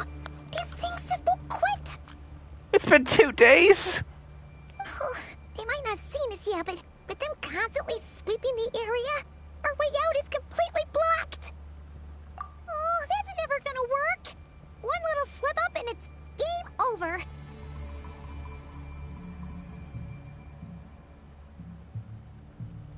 If they spot us, they'll run straight back to Rare. And once he knows we're here, it won't be long before he's breathing down our necks again. Oh, guess you're right. All right, time to zip it.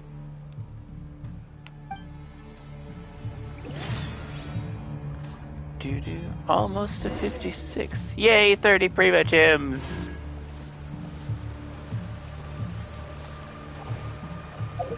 Where am I? Huh. Oh, I know where I am. Quick, hide! We almost got spotted!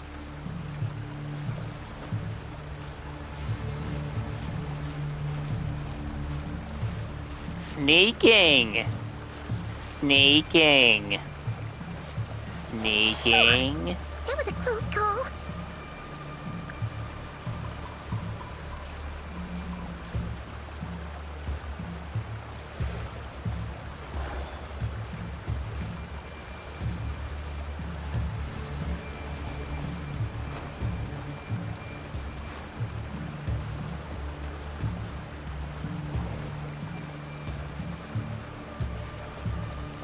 Watch out! He's coming this way!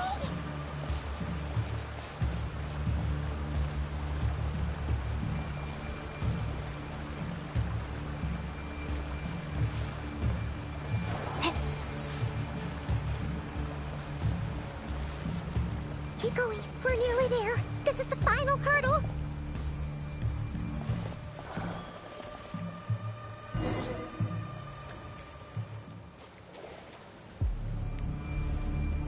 Oh, there's no end to these things.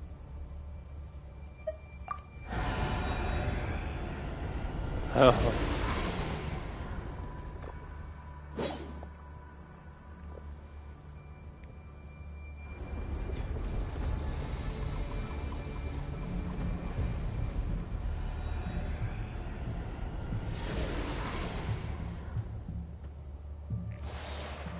Fire.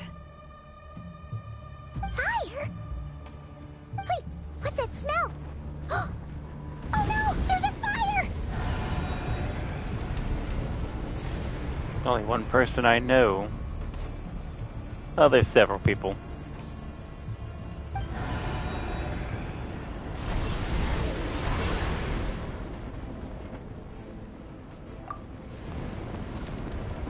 Oh! There she is!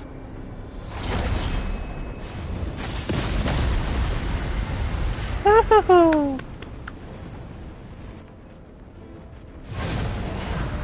Zandrone was right. You look weak, Columbina. And she brought her chair, too. The old you would never have let such lowly creatures bar your way. Word has it that you did something for the Tsaritsa, and that's why you've lost most of your power.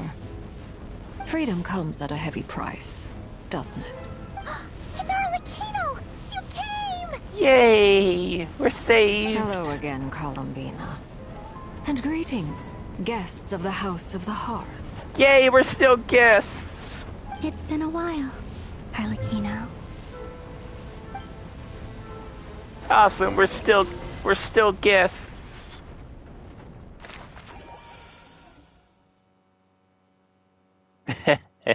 A little drawing.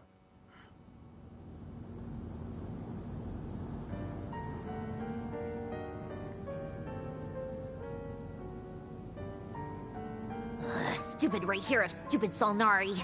Ugh, whatever. I've got all the data I need. Next time we meet, you're finished. He sure doesn't pull his punches.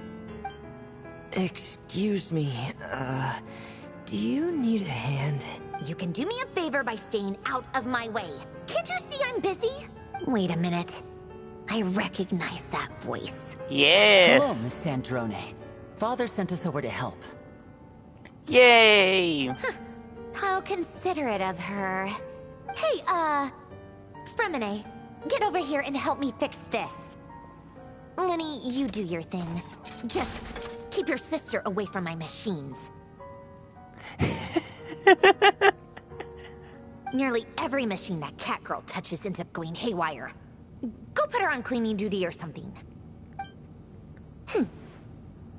That's her only line?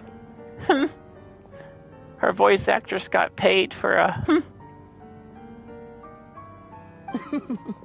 Then let's start downstairs. Fremine, we'll leave this place to you. You've got it. Wait a second. Pretty sure there's still some tea in the cupboard. If you want some, you'll have to make it yourselves. The secret base.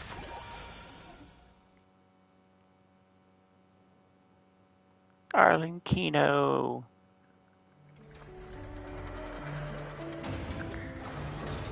There we are. Oh, why'd it put me here?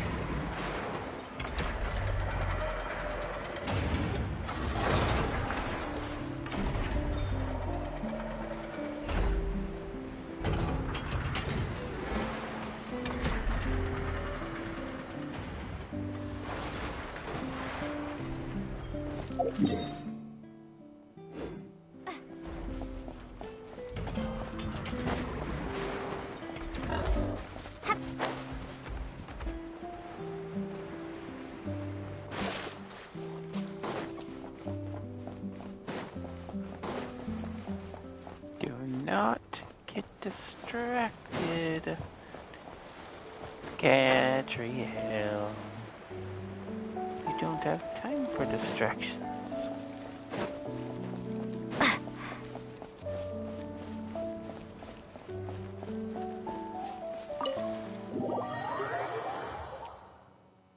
I thought this place seemed like a little domain entrance when I found it before.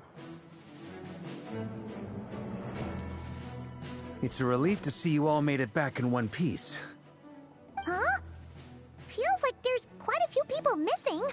Where's Flint's and the others? And what about Nefer? I returned ahead of them. Flint is helping Aino and Anefa to set up the decoys and buy some time. As for Miss Nefer... Boss is still wrapping things up on her end. She sent us back to fill you all in on the top secret intel we've been gathering.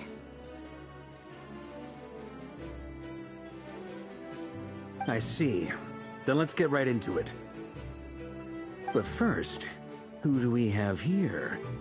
You brought someone else in to help? Greetings. I was invited here to help as a longtime Tea Party companion of Columbina's. You may call me Arlecchino. Surely it can't be. Yes. Those eyes. Oh, where have I seen them before? Wait, of course. In those memories we just saw. The only Arlecchino I know is the fourth of the Fatui Harbingers. So either you share a pretty uncommon name, or you're more than just a Tea Party buddy. You are well informed, Grandmaster.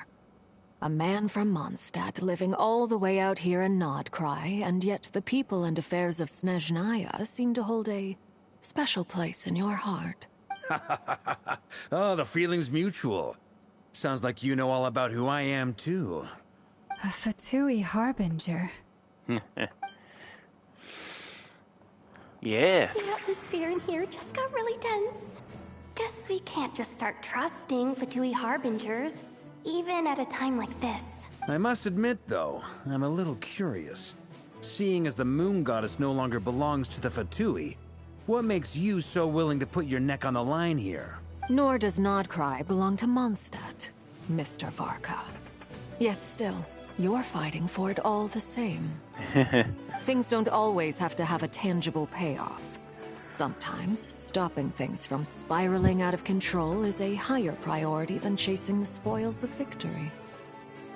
Of course, I can't say there's nothing in it for me at all. But that's between Columbina and myself. Forgive me. I don't mean to doubt you. It's just that the Fatui really have been the source of many of our troubles. Yeah. We have our own way of doing things here in Nodkai. Mine too. But ever since they arrived, the Fatui have treated us with nothing but hostility. I know there's been a lot of bad blood between us in the past. I've done my utmost to avoid friction whenever I could. But sometimes fundamental conflicts of interest simply can't be settled amicably. That's why I'm here solely in a personal capacity. This has nothing to do with the Fatui. As a gesture of good faith, I'll be frank. I can help Columbina track down the iridescent moon's marrow, which will help her restore more of her power. Anyway, what else is on the agenda? Let's begin. She says she'll be frank, then completely skips over the details. Looks like she doesn't want to give away too many secrets after all, but she clearly wants to change the subject. It'd be awkward if I tried to bring it up again now. I guess we'll just have to go along with it. She's the fourth of the Fatui harbingers after all. One look and you can tell she's not someone you'd want to mess with. Yeah.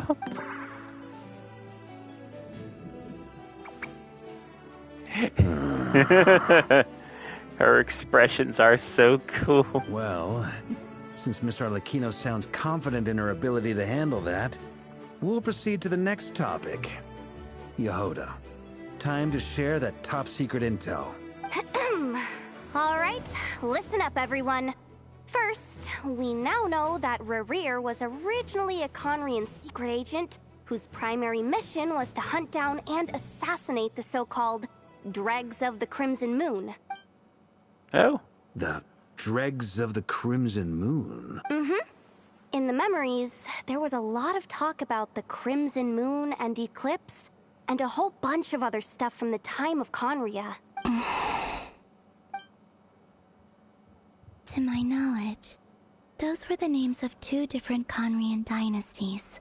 Long, long ago, it is said that the people of Conria worshipped the Crimson Moon, drawing a mysterious power from its reflection. But one day, a coup saw the Crimson Moon eclipsed, hence the name of the new dynasty that replaced it, and how it became the new emblem of Conria. Still, long after the Crimson Moon dynasty had fallen, the last ruler of the Eclipse dynasty, the Vinster King, still coveted the secrets it left behind.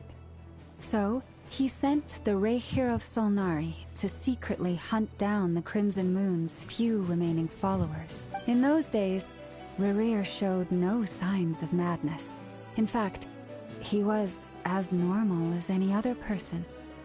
Oh, and he had a fiancé, or at least a would-be fiancé, called Tholindis. What's the matter?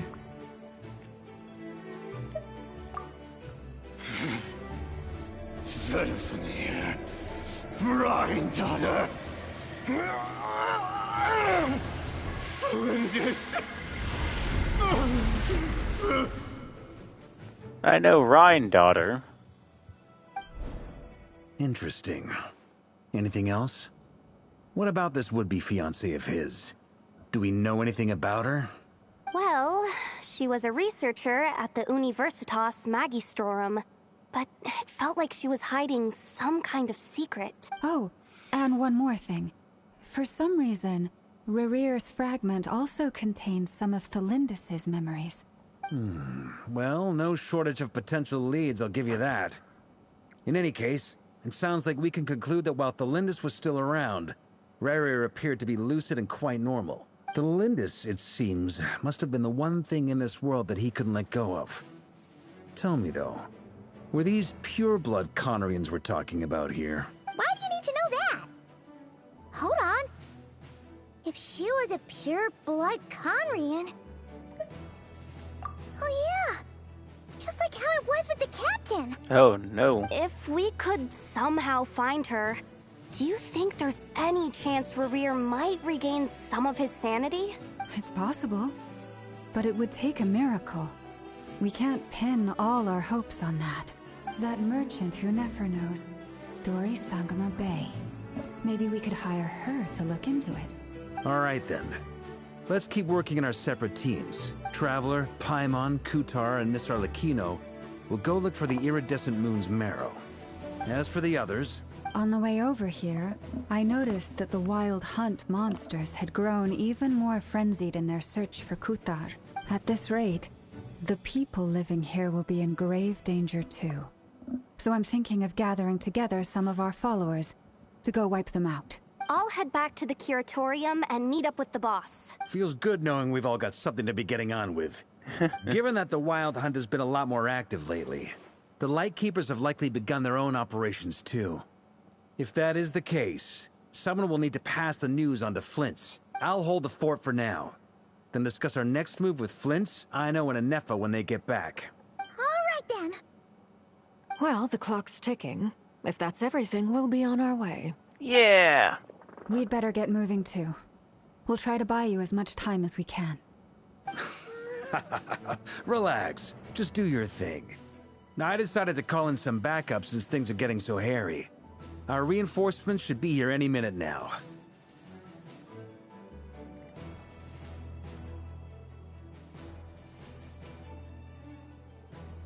Stay safe, everyone. Dismissed.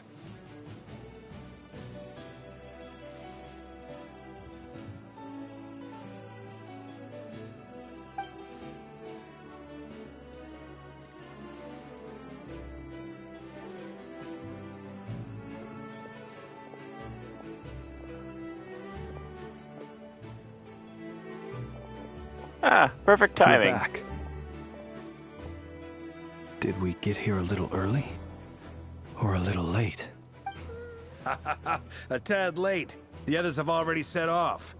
To summarize, our resident moon goddess has found us a new ally, and Boss Nefer has uncovered some promising info. Everything going smoothly on your end? Not great. I don't know how long we can stall them for. The decoys are getting taken out way faster than we imagined. I'm gonna make some more later, but I need a timeout first. I'm so tired right now. Oh, right!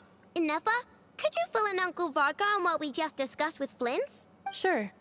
Uncle Varka, you previously told us about how when you went to investigate a source of the Wild Hunt in Amsvartnir, you discovered that it was just a diversion. But according to Flint's intel, several outbreaks of the Wild Hunt had already occurred in Nodcry in the period leading up to that. That was before Rarier had regained his body, when he was far from regaining his full strength. In other words, in theory at least, he still lacked the means to act in two places at once. Flint's, with everything that's been happening, the Lightkeepers across Nodcry are rallying to fight back against the Wild Hunt. They're gonna need your help.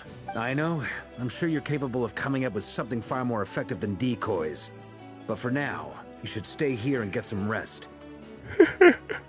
And Efa and I will head back over to Amsvartnir to see if there's anything I missed. I told you Uncle Varka would say that, didn't I? A deal's a deal. Not a word about my snack intake for the next week.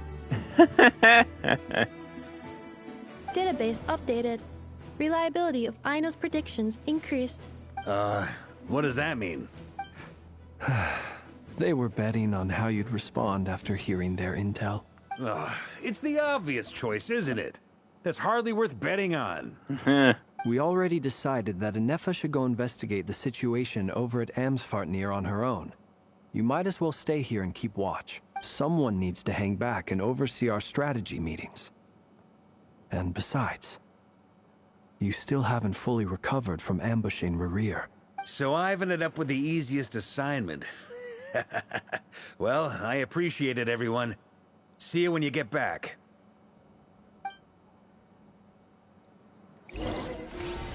Okay, where are we going? Silver Moon Hall. All right. That picture of Arlen Chino. Oh. Oh, special story mode.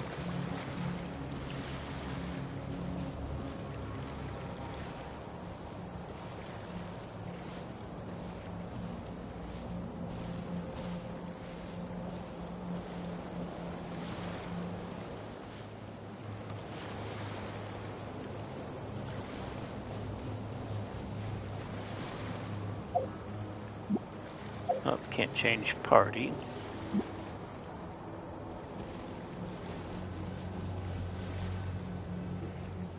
Here, this will serve as a good spot to cross over. Arlecchino, hold up a second. Since you brought us all this way, would you mind telling us what you've got planned?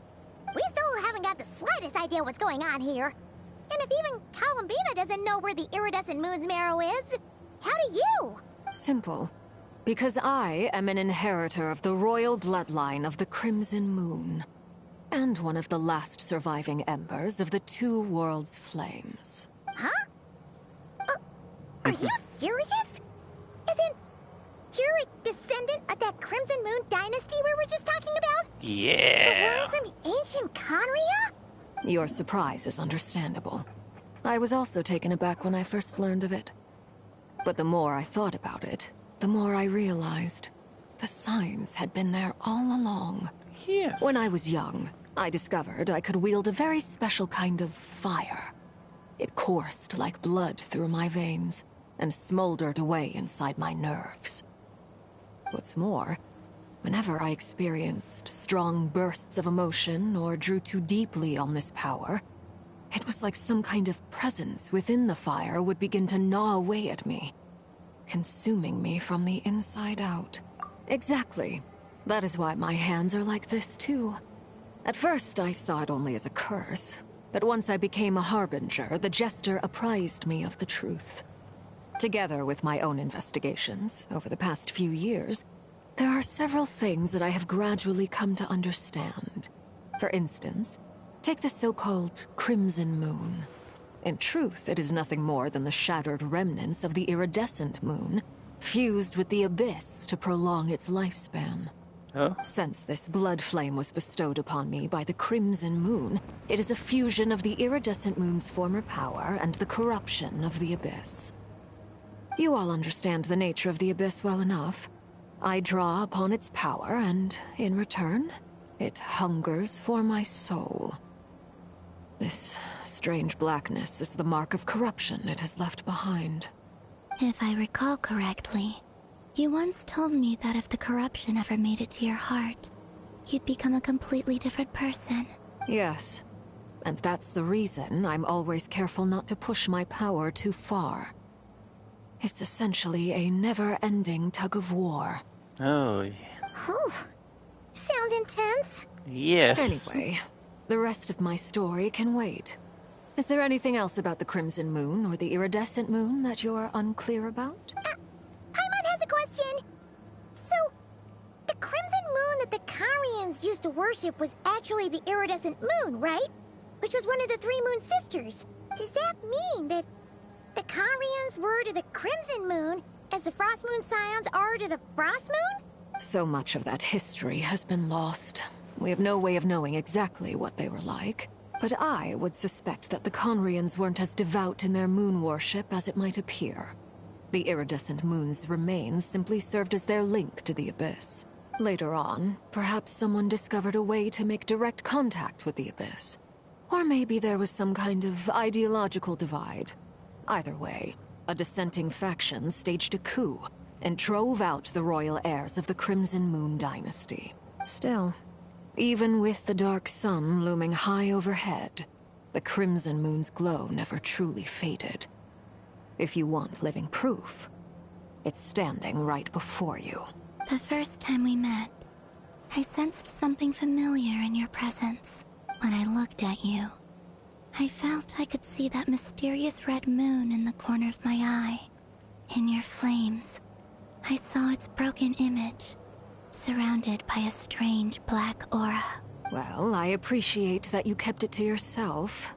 Much about the Crimson Moon is still a mystery, and I'd prefer not to end up as the object of an insane research project. Oh yeah, that would be terrible. Anyway, time is against us here, so if there's any other questions, they'll have to wait. I just want to make sure I've got one thing straight.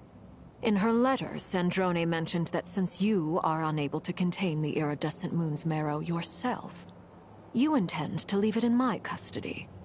Correct? That's right. For now, it's the only way I can pay you back for your help. The iridescent moon is already part of who you are. So with its marrow in your possession, you'll be even more powerful than before. That's terrifying. Deal. Then let's get started. Get what started? What does this place have to do with the Crimson Moon? When I first became a Harbinger, the Jester gave me a book called Paranhari, also known as Leobranto Inamorato. You should be able to buy a copy next time you're in Fontaine. It's a love story set in the Crimson Moon era. But setting aside the tangled romances of its characters, it also records a few interesting details. In the Crimson Moon era, or so the story goes, there was an orphanage that received children from beyond the bounds of this world, and subjected them to a peculiar induction ceremony. Beyond the bounds of this world? For real? And what kind of induction ceremony? The Crimson Moon sages looked beyond this world for beings with powers that surpassed the gods. But fearing they might lose control, they subjected these children to a process of refinement. They made these children crawl up a fireplace and kept asking them, "Have you died? Did you see it?" Until they finally admitted to having died and seen a crimson moon. Oh, creepy.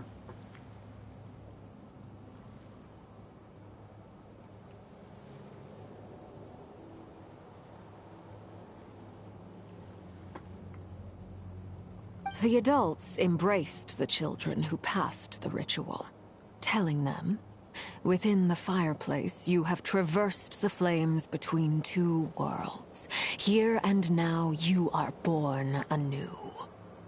The book leaves much unsaid, but I suspect that this was their way of branding the children they had enrolled, leaving an indelible mark upon them so that they would forever live in the Crimson Moon's light. That explains why I can't sense the Crimson Moon's marrow in this world. It makes sense that it would be sealed in a special space that can only be accessed temporarily through some kind of ritual. But there's no fireplace here. Do you see a chimney anywhere? Oh, are we supposed to build it ourselves? Okay, fine. Paimon will go find some bricks. That won't be necessary. The fireplace is purely symbolic. The key to the ritual is crossing the flames between two worlds. In other words, the flames that burn within me. Those burned away by such flames leave behind a kind of ghostly afterimage in the world. In the days of Conria, people believed they could be used to bridge the gap between the two worlds of life and death. In short, I can open a passage to that space for you. That's the easy part. The catch is I'll need to stay on this side to keep the passage open, so I won't be able to come with you. Once you're inside, you'll have to find your own way. Very well. Then I'll open it up. Traveler, spare me a little more moonlight if you would. I may need it.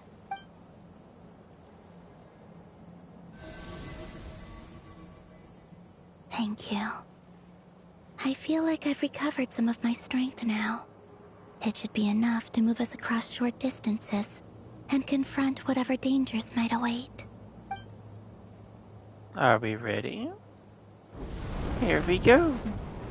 Mistress of the seven hues of ages past, great mother of the present, crimson-clad sovereign of the two realms. By fire severed, by fire renewed. I offer myself now, and beseech your descent. Oh, jeez.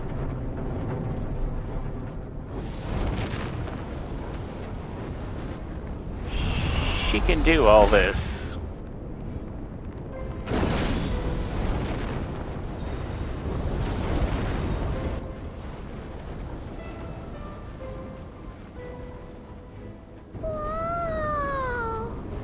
Yeah, she can just do all this.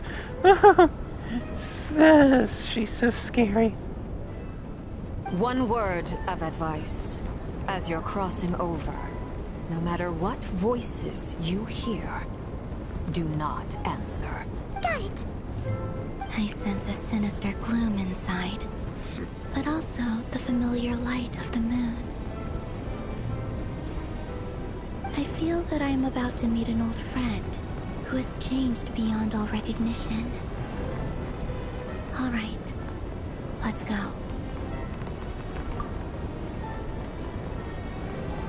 Sorry for the sudden pause. Okay. I had to screenshot that. So cool.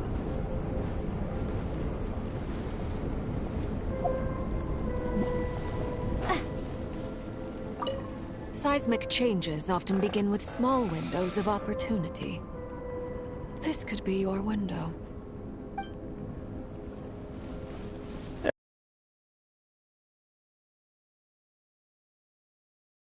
Oh, I'm floating.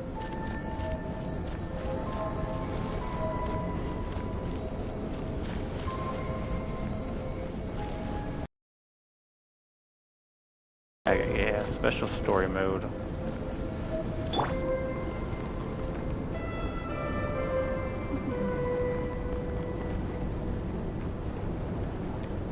Okay.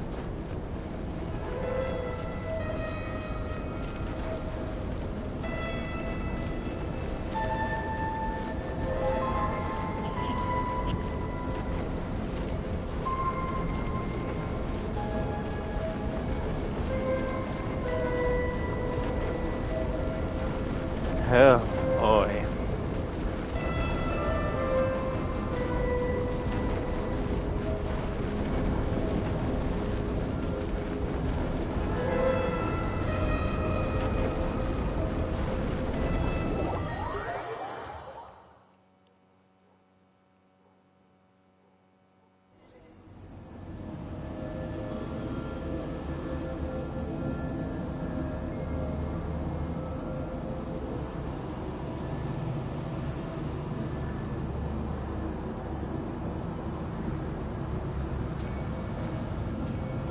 I sense your presence and crave you death and rebirth. Wait, why are you? You have crossed over from another world, transcended fate itself. I have no right to.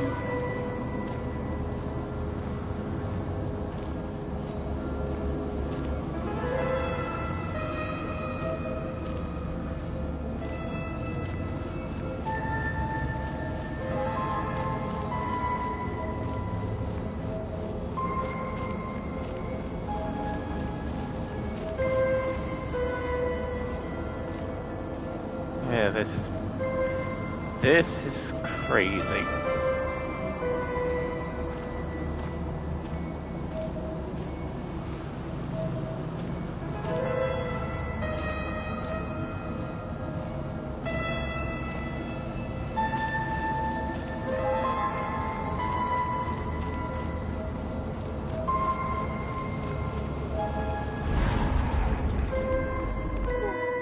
Hey, look up at the sky! A red moon! This must be the spot, right?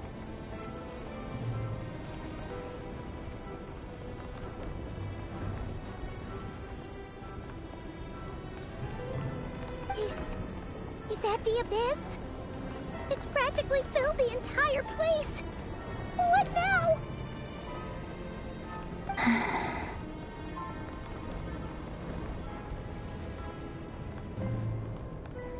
What a tragic sight. Fragments of your broken body, seized by the abyss, and hung up aloft like mummified remains. Iridescent moon. Was this truly what you wished for? Careful. There's something spooky about this place. Feels like something is lurking in the fog.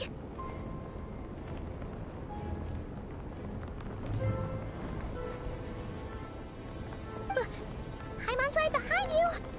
Whatever you do, don't run off without her.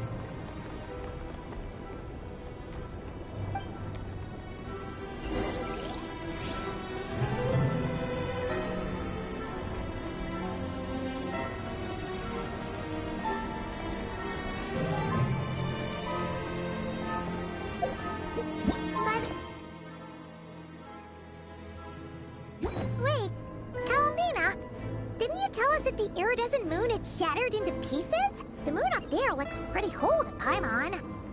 How is that possible? Everlasting as the moon.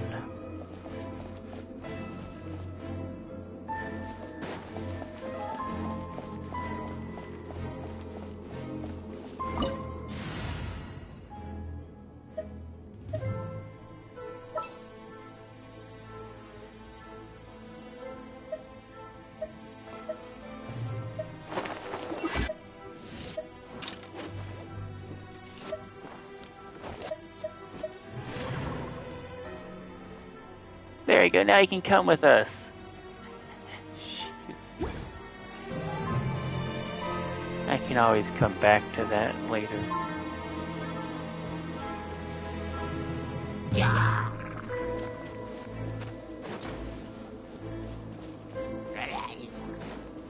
I don't have time for you guys.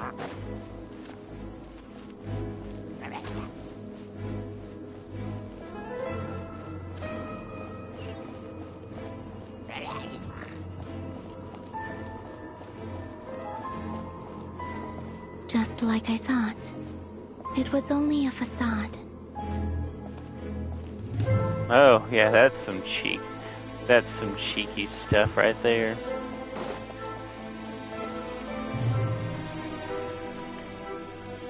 Man, it's so cool.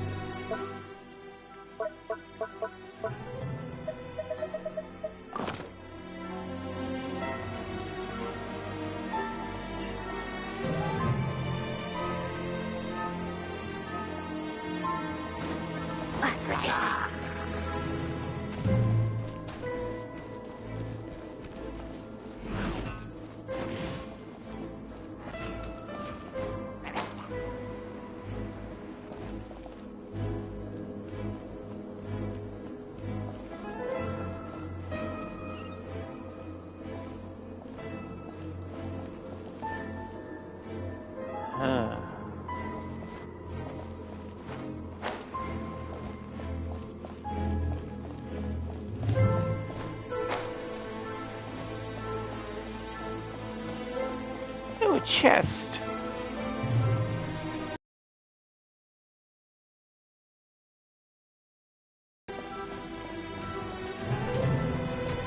Well, the other ones didn't have any chests that I could see, so... By royal decree!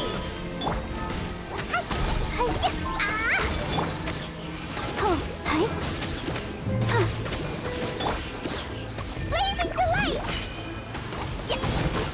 La la la!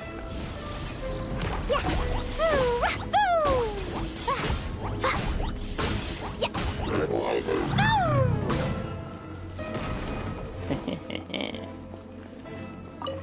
Come to me, treasure chest.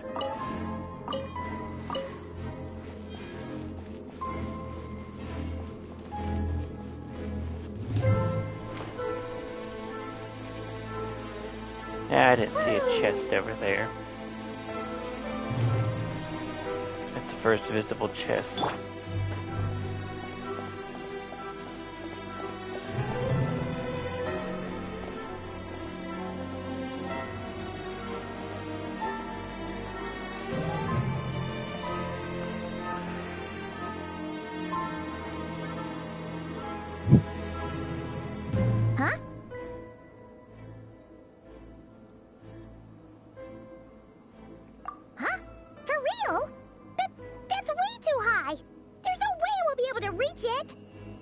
No. I'm not sensing anything up there. It's coming from under the mountain.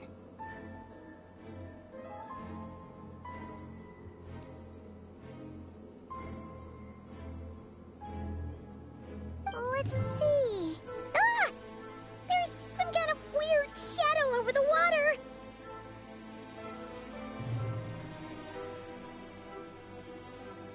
Wait, see that? Looks like a mechanism of some sort. Let's check it out.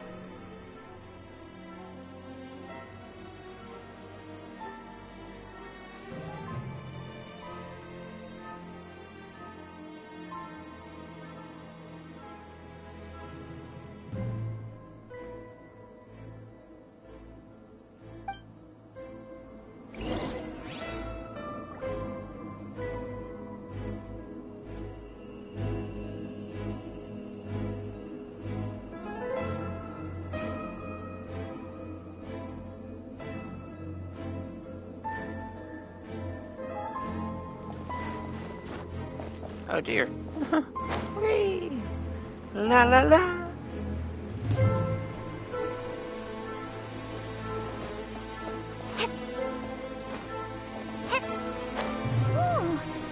Looks like a device from the time of Kalia. Maybe people once came here to study the Crimson Moon's domain, and they left this behind. Oh, if we could activate it, we might find some clues. Okay.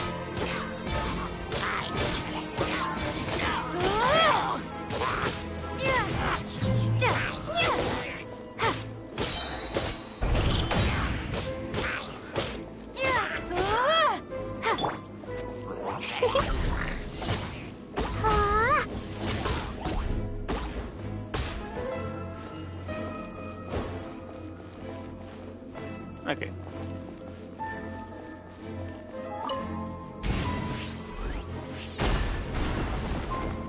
Abyssal corrosion.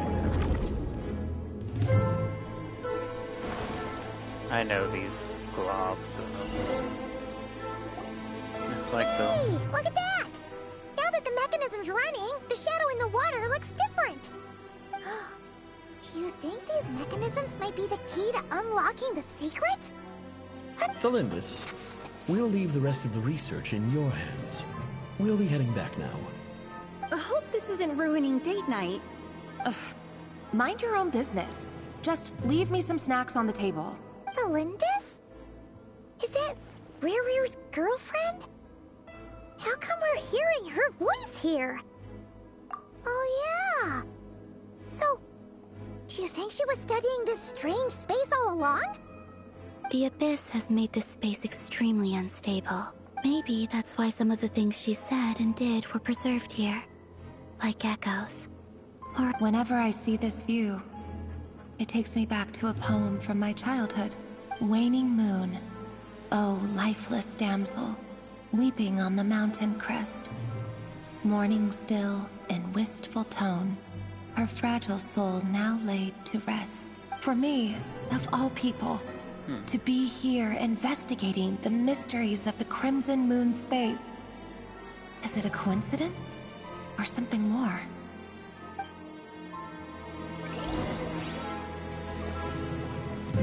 That's so pretty looking. And I know these globs of abyssal. Like the things in the chasm.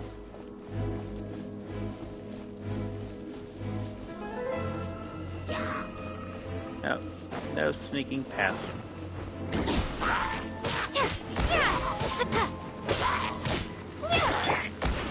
Wings of darkness, come, sever night from day.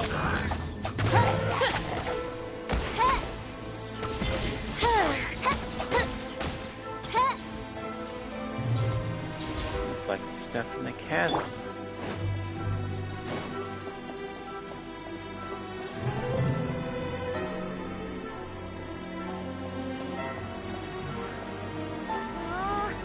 The Abyss has messed up this mechanism. We need to find a way to get it working again. Let's see if there are any other devices nearby.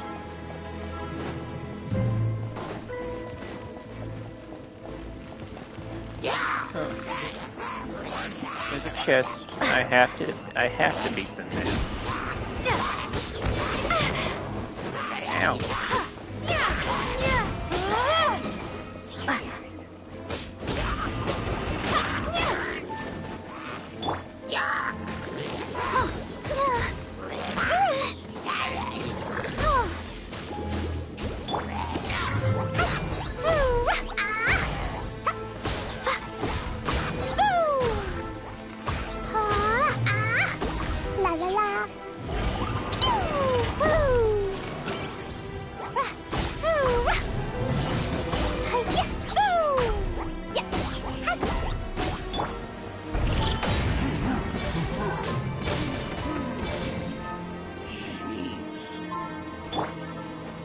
Reveal thyself!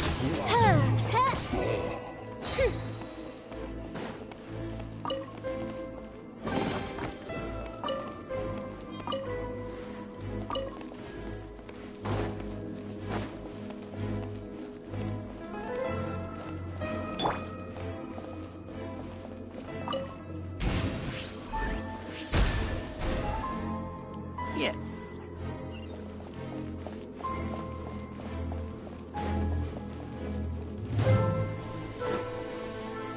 Oh, that's the edge. I can't go up there.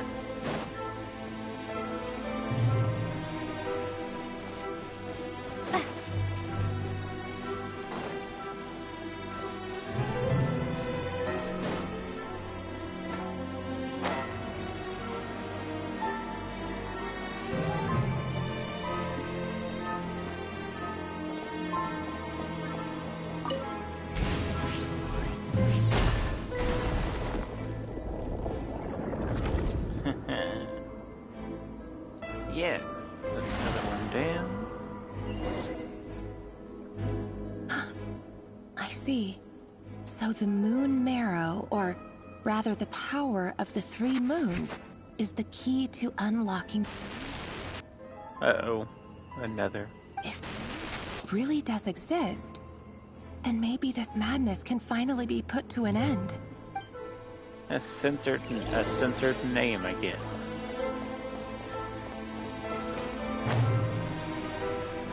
What could it mean? Yes, it's the same type of stuff that's in the...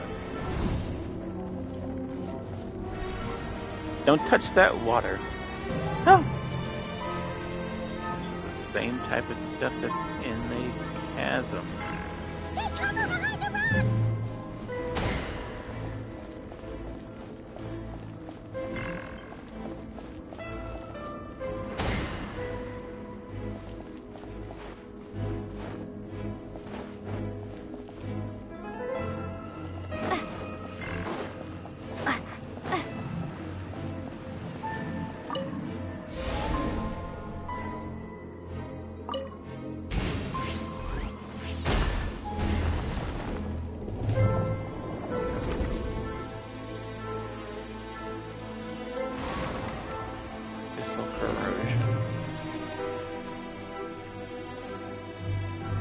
With the Abyss inhibitors in place, I should be able to access the chamber with the moon marrow.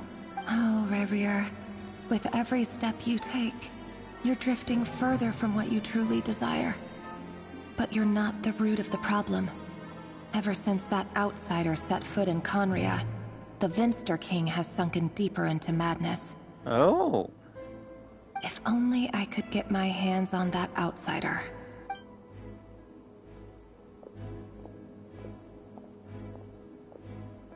Oh, an outsider. Hey, look! The moon's reflection is back to normal! Elendis' voice mentioned a chamber with the moon marrow. Do you think maybe it's hidden in the moon's reflection? It must be. For within it, I sense the fragile aura of a dying soul. Then there's no time to lose! Let's go!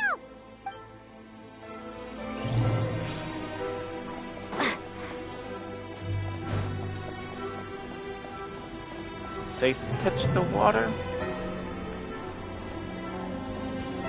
Now it is. Wow, this is so pretty.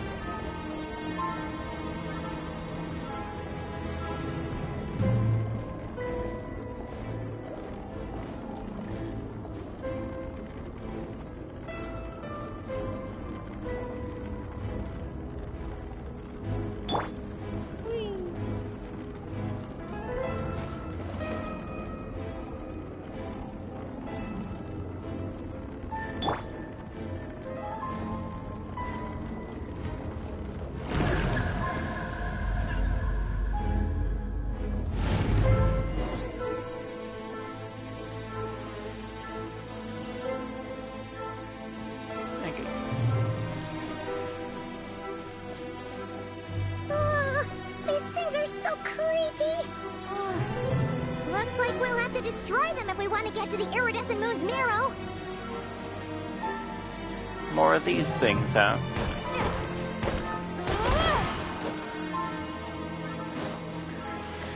I see. We're dealing with more of this stuff.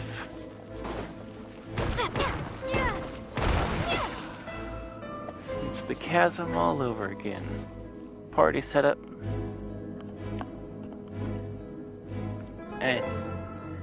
I think I'm good with my party.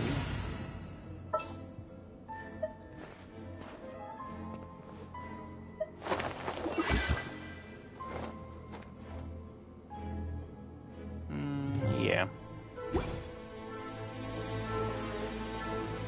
Yeah. That must be the iridescent moon's marrow! Oh, we'll need to destroy these things before we can reach it!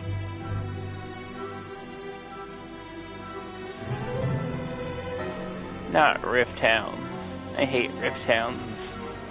Ryan, daughter, why did you make these things?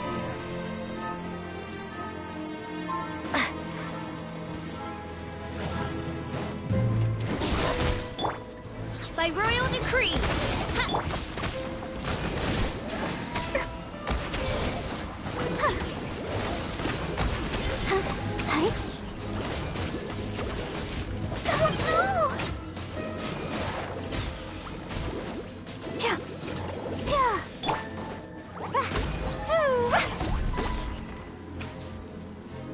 Bad dogs.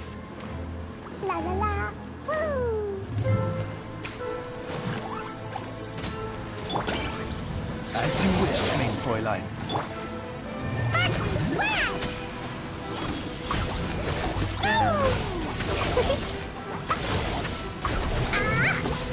La la la.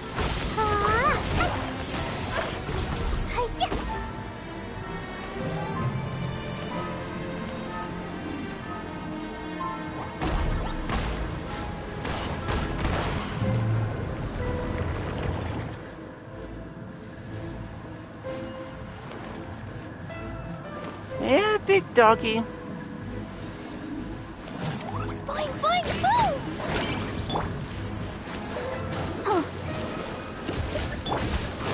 Odds reveal thyself!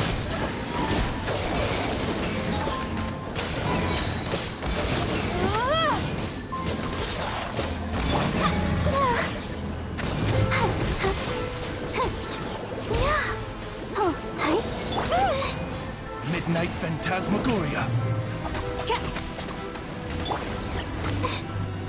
I'll protect us.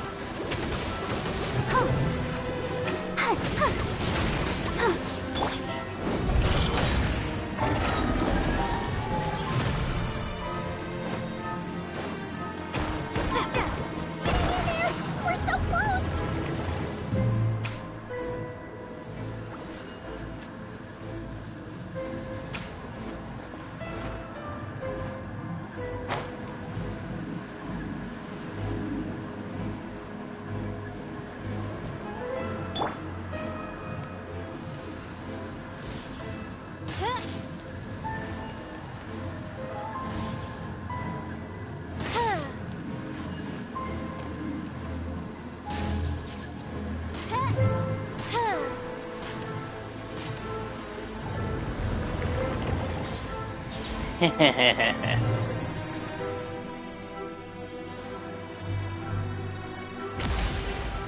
Oh.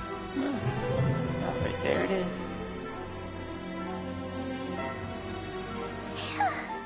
We finally did it! Get him! Get him! The iridescent moon's marrow. Still burning away like an undying flame, yet now contaminated by the abyss. It has taken on a new form entirely. If we can purify the abyssal power within, we should be able to obtain its untainted essence.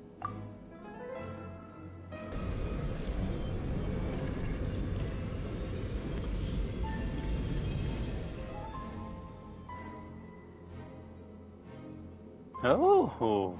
It's so cold. Pretty. Is it you? Are you here? Huh? Are you Talking to us? Paimon! You're not supposed to answer. At long last, I can see you once more. Our fates have crossed. I'm sorry. I lied to you. Even knowing what was to come, I still couldn't let go of the fear in my heart as death drew near. The moment the moon shattered, my body began to split apart piece by piece. Like I was being cut into pieces by 1,000 blunt blades. My thoughts scattered as the cold crept in. But I could not bear to fade away like that. Tell me, what was it that brought you to us all that time ago? If only I had possessed your courage, then I might have been spared this torment more painful than death. You look so puzzled. That's how I felt too when I first saw you. But trust me when I say that everything happens for a reason. Farewell, Hypo.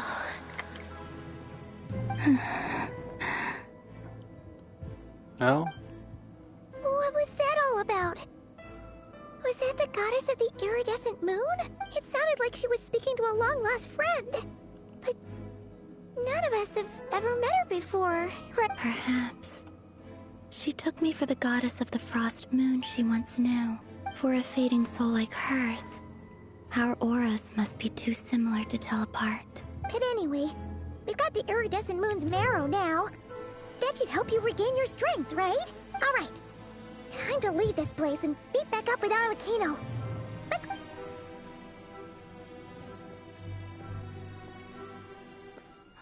That's odd. This place looks different than when we came in. Waning moon. Huh? Oh, lifeless damsel. Oh. Uh-oh.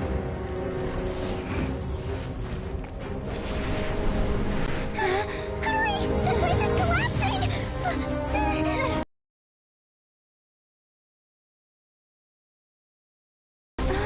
Who's it? The Abyss? Now we've taken the moon marrow. All that's left here is a dark will. It will show us no mercy. I like how she runs. Give it back! The crimson moons! My marrow! My heart!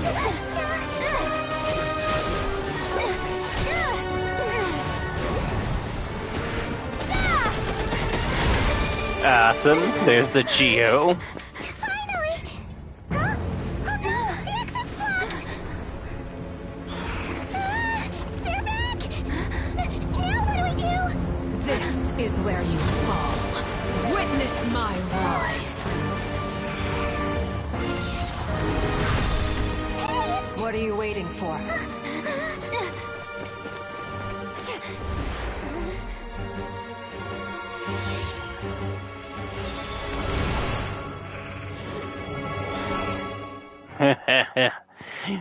She's so scary, but she's so cool.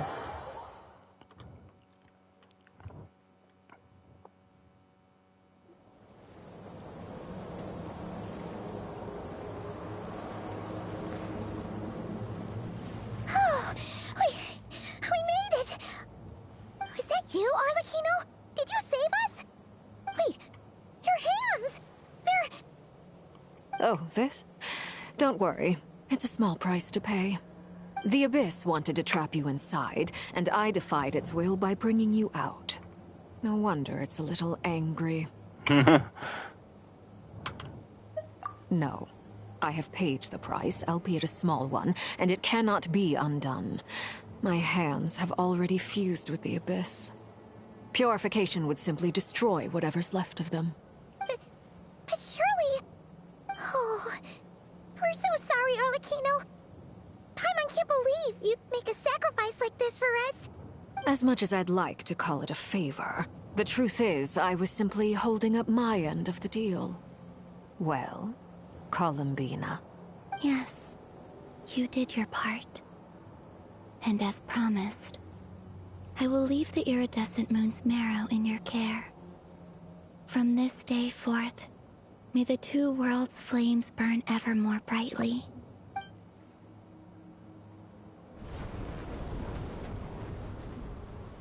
I'll take that as a blessing. Now, Columbina, give me your hand. Accept this moonlight I offer in return.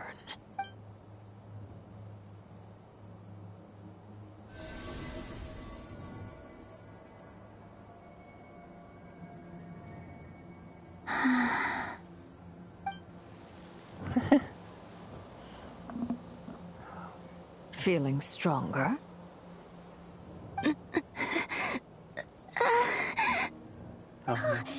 Columbina! Are you okay? I'm fine. Our powers are a little at odds, that's all. By the Frost Moon's authority alone, wielding the power of the other moons was always going to be a stretch. Still, I think it's fair to say that your strength has returned. At least to the level it was at as Third Harbinger. It's still not enough. There's no way I can hope to challenge Rayrir like this. Just one more ray of moonlight, if you would. It's okay. I can take it.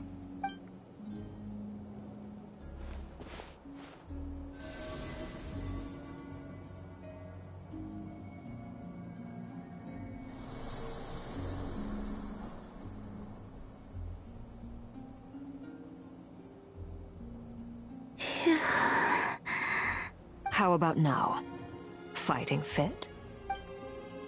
At the very least, I won't have to stay hidden like before.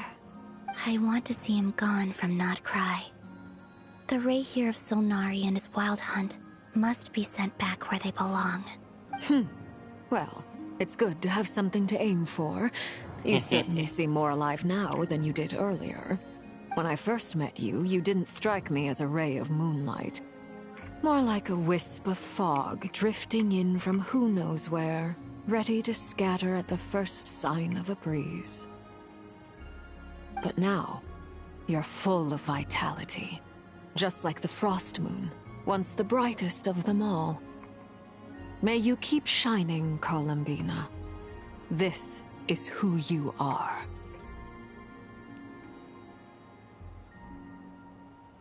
Thank you.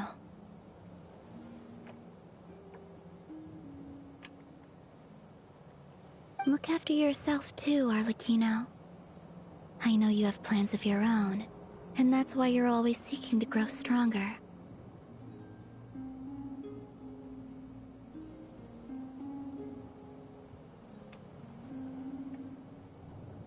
But whatever you're after, don't let the Abyss take a hold of you.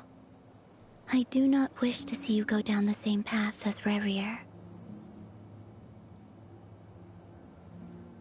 I appreciate the concern, Columbina. Although perhaps it's time you took a new name. A new name? Kutar, the Moon Maiden, Columbina. They're nothing more than code names. They describe who she is and the roles she's played, but they're not her real name. We often use code names in the House of the Hearth, too. But it's knowing your real name that keeps you grounded. Up till now, you've been living a wandering life, so you've probably never really cared. All I'll say is this. Once you've defeated Rayrir, give it some thought. All right, that's it from me. I'll get you back safely first, then go meet up with Sandrone.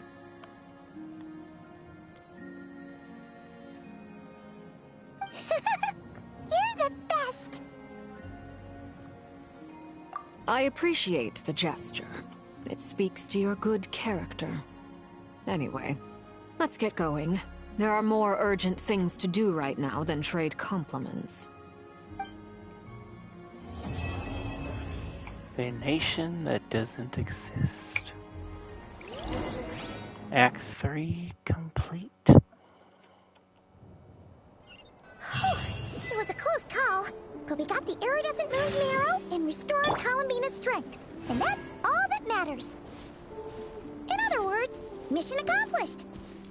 Paimon wonders how everyone else is doing.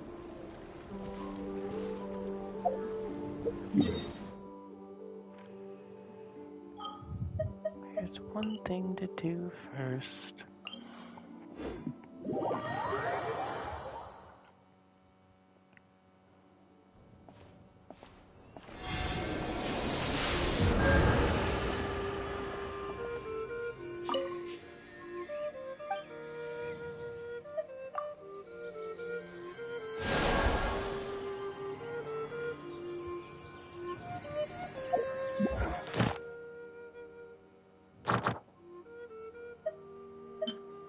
I'll take that. Act 4. How long has this been going on?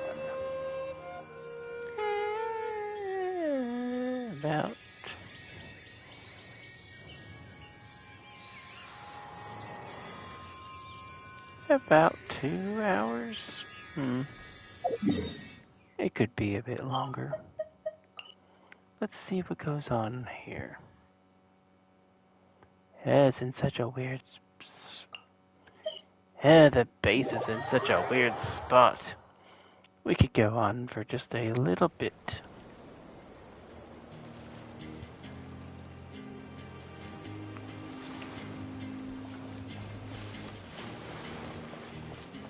Oh.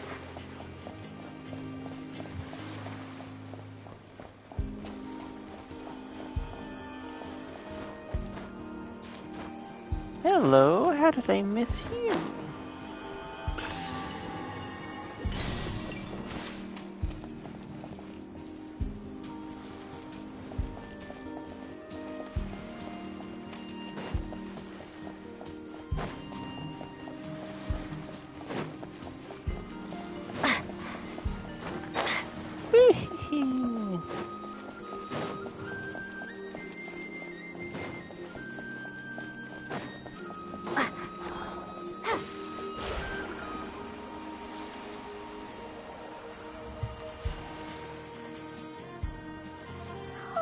Do you think the others are making good progress? Hope it's all going smoothly. Oh, hey look! They made it back as well! Flintz! Llama! How did it all go? All is well, thank you. Nefer and Yehoda had to stay at the Curatorium to wrap things up, so they won't be joining us for now. I ran into Miss Anefa and Miss Aino on the way back. Their work is still in progress, so I suspect they won't be back for a while either. You seem rather cheerful today, Mr. Flintz. I certainly am. I achieved what I set out to do and came away with more than I bargained for. Fighting alone can get quite tedious, but I had the good fortune to run into a pair of brave young warriors. Is it him? We meet again. How have you been?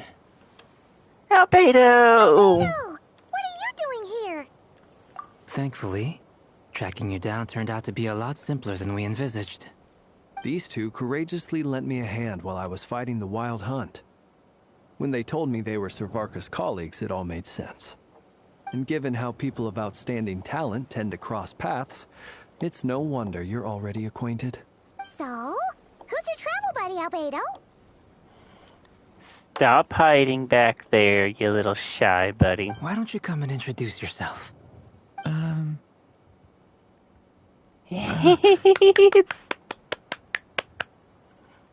He's finally here. A gentleman of few words, I see. And a rather stern countenance. I presumed you were acquainted with him. Is that not the case? He's adorable. It's nice to meet you. Again. We've technically met before. Wait a sec! You're Minnie Durin! That's right. It's me. I'm glad to see you again. By the way, he says it's okay if you drop the mini. Yeah, I'm not as mini as I used to be. Interesting, isn't it? The first step towards blending into human society appears to be reflecting on whether one's name really reflects who they are. Wow! You look so different! In a good way, of course. It's great to see you looking so healthy. Thank you, Paimon.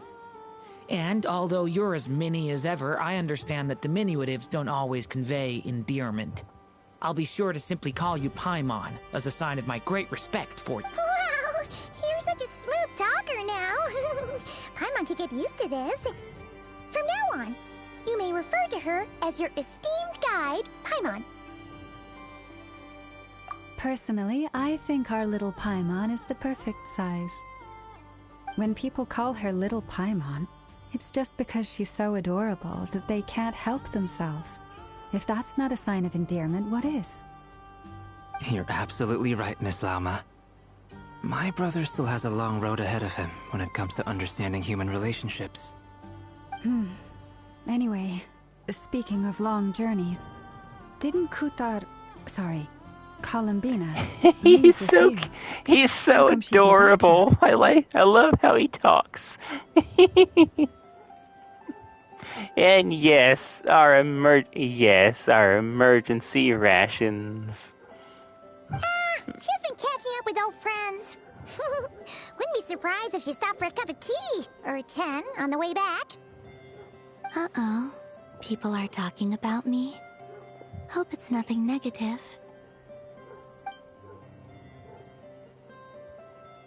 Judging from your expressions, I'm guessing it all went well? It's getting crowded here.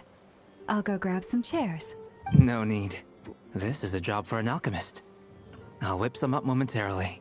Thank you for your hospitality, ladies and gentlemen, but I was merely escorting my friends back. I'll be meeting Sandrone shortly, as we still have some things to discuss. It's been a pleasure, everyone. But this is where I'll say goodbye. We really appreciate your help. Oh, come on. Spare the formalities. I'm just glad I could help out some true friends. Oh. I understand. Well, bye for now, Harlequino. Oh, this place is hopping. It's probably a good thing one of us left. Otherwise, we might not fit all these people in. Are you saying we're about to run out of chairs? As a matter of fact, I am. Come on in and see for yourself. Elegy of a Faded Moonlight.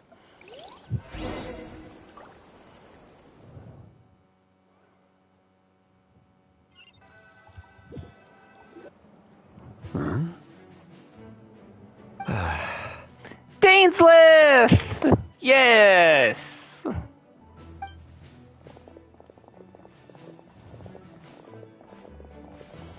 I overheard your little chit-chat outside, by the way.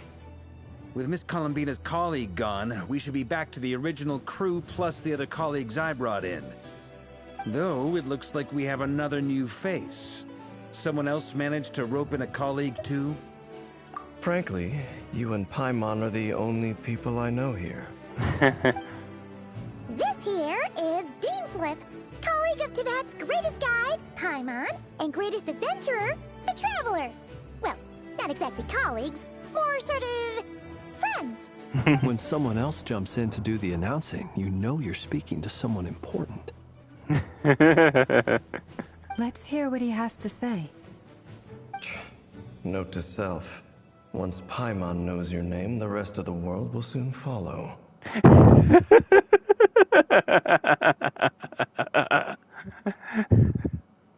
Oh, he does not want to be here. When he comes looking for us, it's usually something important. Paimon's guessing you've heard about the Wild Hunt, then.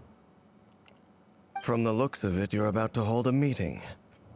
If I were to say that the Wild Hunt is our mutual enemy, would that earn me a seat at the table? As the saying goes, the enemy of my enemy is my friend. Mr. Dainslith, there's a seat with your name on it. Though, I can't promise the same for everyone else. Hey, Albedo, think you can rustle up a couple more chairs? After all this time apart, Grandmaster Varka's first order is to rustle up a couple more chairs. I've missed this. Is he being sarcastic? Hey, he's your brother. Why are you asking us? I've still got a lot to learn about the nuances of human conversation. Trying to decipher Albedo's way of speaking has been like jumping in at the deep end. Oh, good point. Paimon gets you now. Don't sweat it. There are people who go their whole lives without getting the hang of it. You're ahead of the game already. Albedo does have a unique what's way taking of her for so speaking. long. Perhaps you should go and check in with her. If anyone can hurry her along, it's you. I just got back from the curatorium. Besides, aren't you curious to see what's taking her so long? Miss Nefer doesn't strike me as the type to share secrets. And since gathering intel is her specialty, I'm guessing she'd prefer to keep her methods confidential. Under such circumstances, would it not be tactless for me to impose? Oh, but it's fine for me to impose. What can I say? You have an unrivaled ability to garner people's affection, Miss Moonchanter. Besides, you have far more in common with her than I do.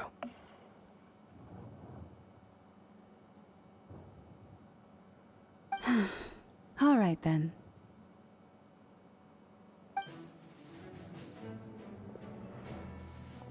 Impressive. She barely fought back at all. I admire your powers of persuasion, my friend. As I'm sure Miss Lauma will realize soon enough, the trick in life is to always pitch in with other people's responsibilities so that you can be selective with your own.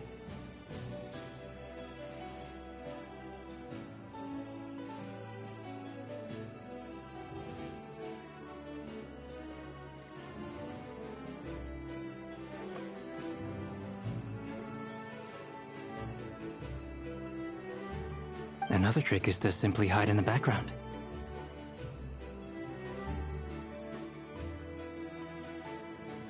Spoken like a true sage.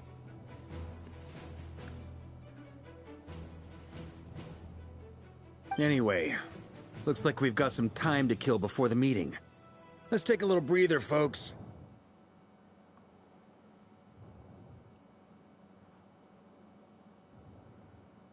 And feel free to chat amongst yourselves. We'll get down to business once the other two arrive.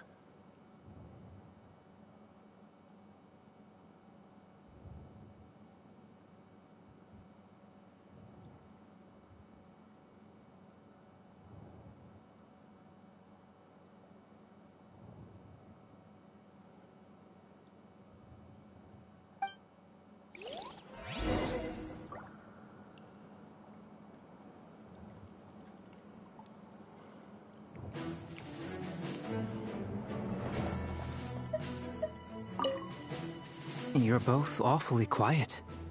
Why don't I start us off with an icebreaker? Much obliged. Have either of you ever had your portrait painted? If not, I'd be glad to help. That sounds like a lovely idea. You know how to paint, then? I dabble occasionally. He's an excellent painter. Tables, chairs, people, dragons, you name it. He'll paint it for you. I'm flattered. If I ever get the chance, I'd like to give it a try myself. I'll bear that in mind. Anyway, how about you, Durin? What sort of portrait would you prefer? Oh, I'd be fine with anything. Whatever style feels best to you.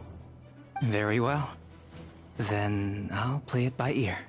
Look at his tail. Adorable. You can replicate any style I want? I can try. If you show me a sample, I'll do my best to match it. He's gonna be so cool. Thank you. In that case, I'll dig up some reference material for you.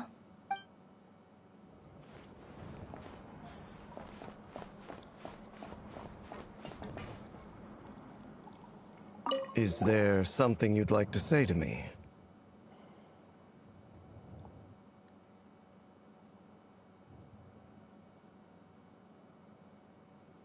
Yeah! For starters, why'd you just show up here without even giving us a heads up?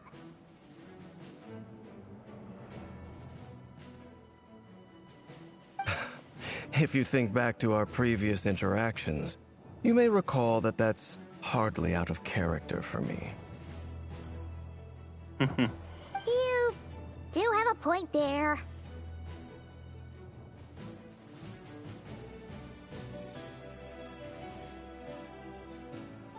Oh yeah! You'll need to find somewhere to stay the night too, right? Want to tag along with us? You never know. We might get a group discount.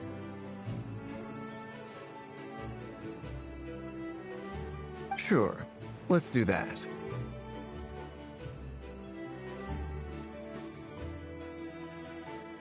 Great! Paimon will handle it!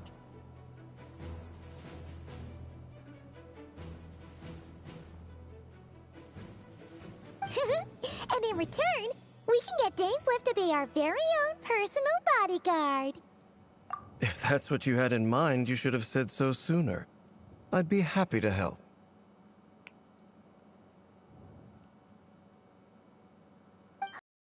Since we're all here together, we might as well watch each other's backs. That's just what friends do, right?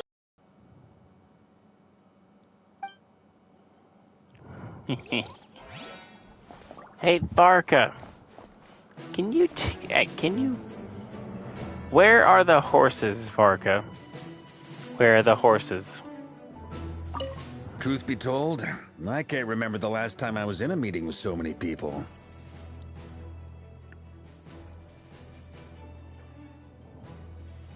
You're not alone there, my friend. The Lightkeepers also struggle to bring everyone together for a serious discussion.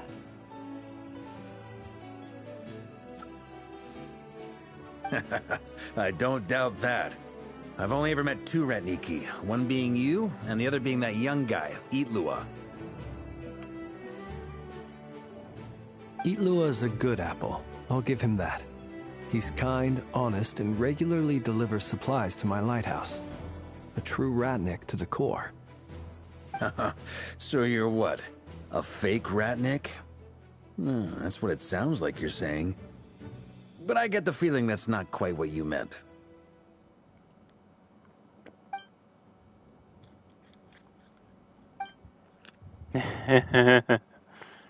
Come on, why the awkward silence? Sorry. I'm not even gonna bother trying to hide it. You've known all along, haven't you, my friend? Now that was an awkward silence. Let's just keep this between ourselves. Probably best if Itlua doesn't know, huh? That goes without saying. Gotta be careful what you share with youngsters, after all. Anyone else in the know? It's dangerous being too sharp for one's own good, you know. Then, in the name of the Animo Archon Barbados himself, I swear your secret's safe with me. When we went for drinks, you said that you and Barbados were practically best buds. In the light of that claim, do you really expect me to take your oath seriously? Of course. Just as long as you don't go spreading around the fact that I'm close with Barbados, all right? Fair enough, then. Nothing like a bit of mutual leverage to seal the bonds of friendship.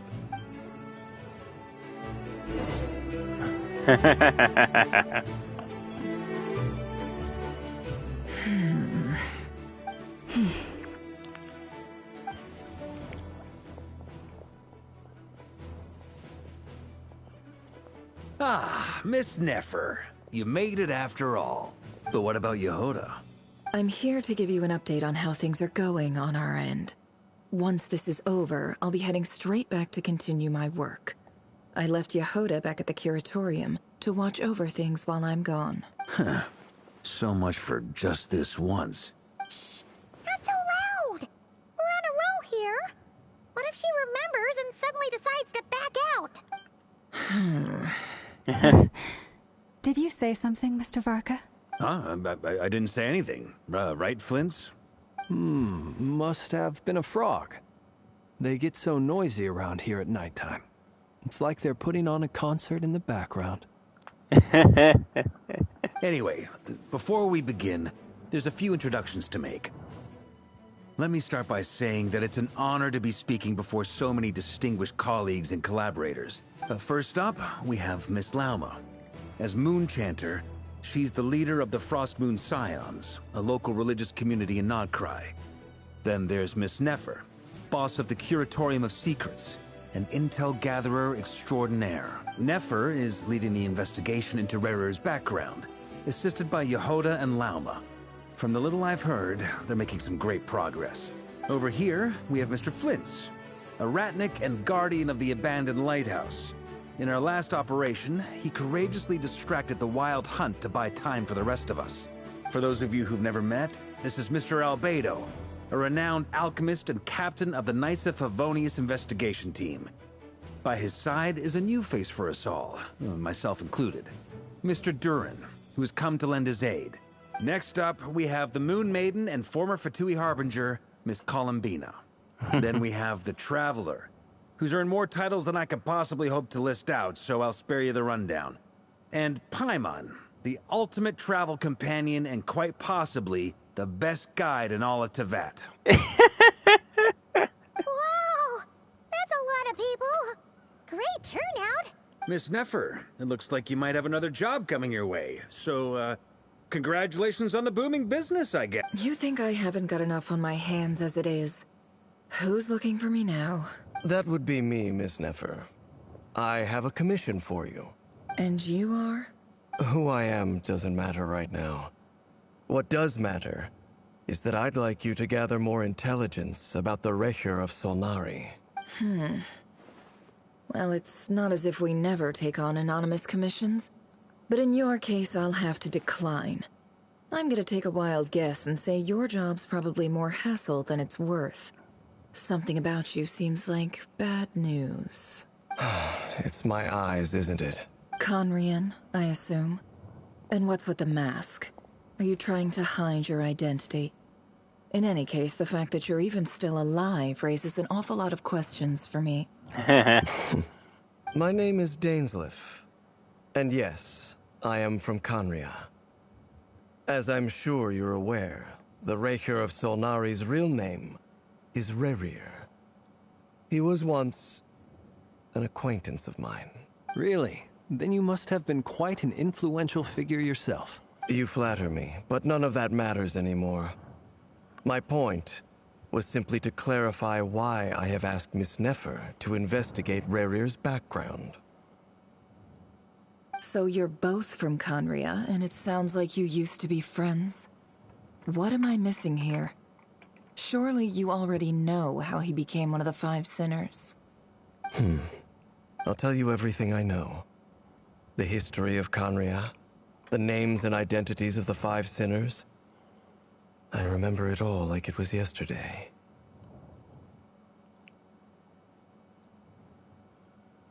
I have never spoken openly of this before, but the truth was exactly as people say.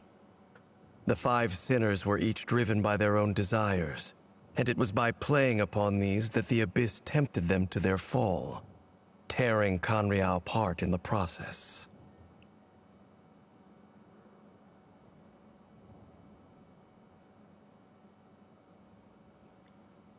The visionary, Vedafenir, who wished to foretell the future. The wise, Haroptatir, who sought limitless knowledge.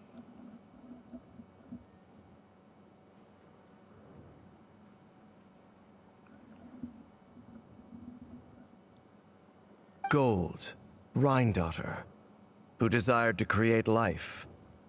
The foul, Surtologi, who pursued supreme strength.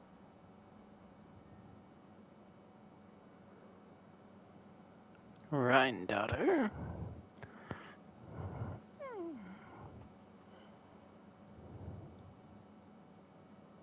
And last, but not least, Recher of Solnari, Rerir, Ravager of the Moon. Of the five, Rerir is the only one who remains a mystery to me. He never harbored grand ambitions. So what changed in the space of a single night? How did he come to fall like the others? In other words, you're saying that his change came as a shock to you? And you have no idea what actually happened? That's right. You mentioned how the Abyss tempted them, which led to their fall. But what did that look like in practice? And what other context can you give me about the events of that time? The more detail you can give me, the better. Strangely, now that it comes to it, I hardly know where to begin. The fateful night took place during the era of the Eclipse Dynasty. One day, my elder brother, the visionary, Vedifenir, was summoned to the palace by the Vinster King, only for the king to gouge out his eyes and cast him into the dungeons. Oh. When I came to hear of this, my fury knew no bounds. I gathered together every ally I thought I had, and together, we set a night to storm the palace and free Ved. Centuries on, the memories of that night still haunt me, like a never-ending nightmare.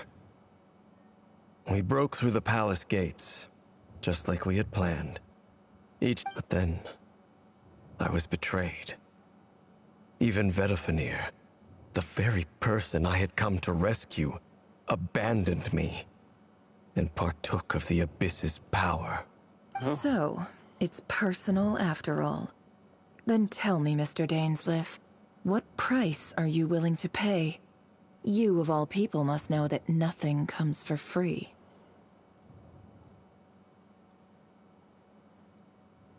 I cannot say what price would be worthy of such a commission. But know this. Rerir was not always a madman. Believe it or not, there was a time when he was just an ordinary man, working for the Conrian Intelligence Service. Uncovering the truth of Rerir's past is the only way to unravel this mystery. But before you decide if you will accept my commission, I will tell you more about him. Enough, I hope, to help you plan your next move. Sounds pretty good to me. Feels like we just flagged down a random passerby, only to discover he's actually a master strategist who has a score to settle with our enemy. Can I borrow your halo? It could be useful in the lighthouse. Hey, enough with the wisecracks! Besides, isn't that lamp of yours bright enough already? Relax.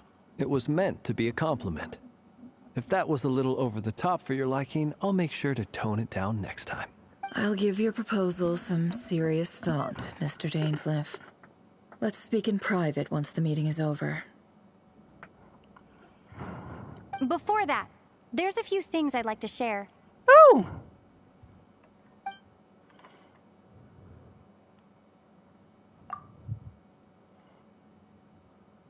Traveler talking. Now that we've united the hearts of the three moons, your power should be greatly enhanced. But it seems like that hasn't happened yet. I believe it will take a little longer. You've done so much for me, so I want to be completely honest with you all. Even though I'm doing a lot better now, the truth is, my recovery will likely be an ongoing process. From the moment I was born, my power has been slowly ebbing away. And that is because Tevat has never accepted me.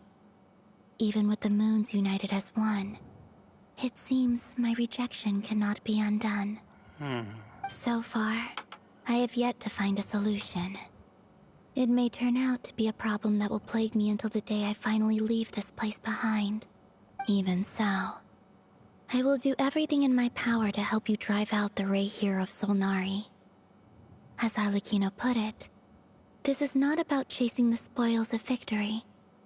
It's just a gesture of heartfelt gratitude. Kutar. Defeating the Rehir of Solnari will be no easy task. Definitely. While my strength slowly recovers, we'll also need to gather more intel. Naturally. We should take all the help we can get if we hope to defeat him. We've considered several viable plans now, but our choice hinges on the answers to a few key questions.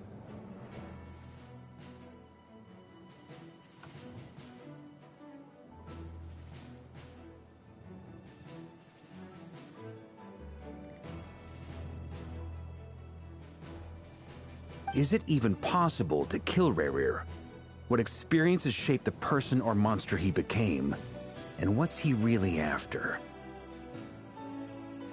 Given Albedo's expertise in alchemy, I think we should leave him to try and answer the first of these questions. Understood. As for the other two, I'm afraid we'll have to count on you again, Miss Nefer. Believe me when I say it's not my wish to burden you. But right now, relying on your skills is our only option. So you're placing all your hopes on me, huh? We can't thank you enough for agreeing to help us. Honestly, I can hardly believe how lucky we are. You sure have a talent for changing your tune, Miss Moonchanter. Timid like Yehoda one moment, then flinches insincere flattery the next. Ladies, please. I must object to your portrayal of me. That's all. Feel free to keep bickering. Just pretend I'm not here. I almost don't want to leave this room. I'm curious to see how this plays out. I have faith in you, Miss Nefer. Something tells me you'll stand by us until the very end. Oh? And what makes you so sure of that? What if I suddenly decide that my compensation is insufficient? This isn't about the money. I can sense that you've got a deep-seated distaste for Rerir. And knowing you, that alone is motive enough. Look at them getting along so well. Like two peas in a pod. And I'm the one they accuse of insincere flattery. There is no justice. Miss Lauma, you have to understand something. Unlike you, I don't actually enjoy having everyone's hopes on my shoulders. Is that right? Well, hopes and maybe dreams the fact that I'm willing will to put my prevail. hopes in other people says more about me than you. But the fact is, I also trust you. And that's because I know that you're someone we can count on. Anyway, we've got our plan, so let's get moving. Mr. Dainsleif, let's talk. And Traveler, once we're finished, if you've nothing else planned, I'd like you to come with me. This whole experience is teaching me a lot. For instance, I now know that when other issues come up in the future, I'll have far more luck getting Lauma to convince Miss Nefer than trying to do it myself. Hate to say it, friend, but that's one of the funniest things I've heard in a while. Why? You think I've got it wrong? Quite the opposite. But what makes it so hilarious is how long it's taken you to realize.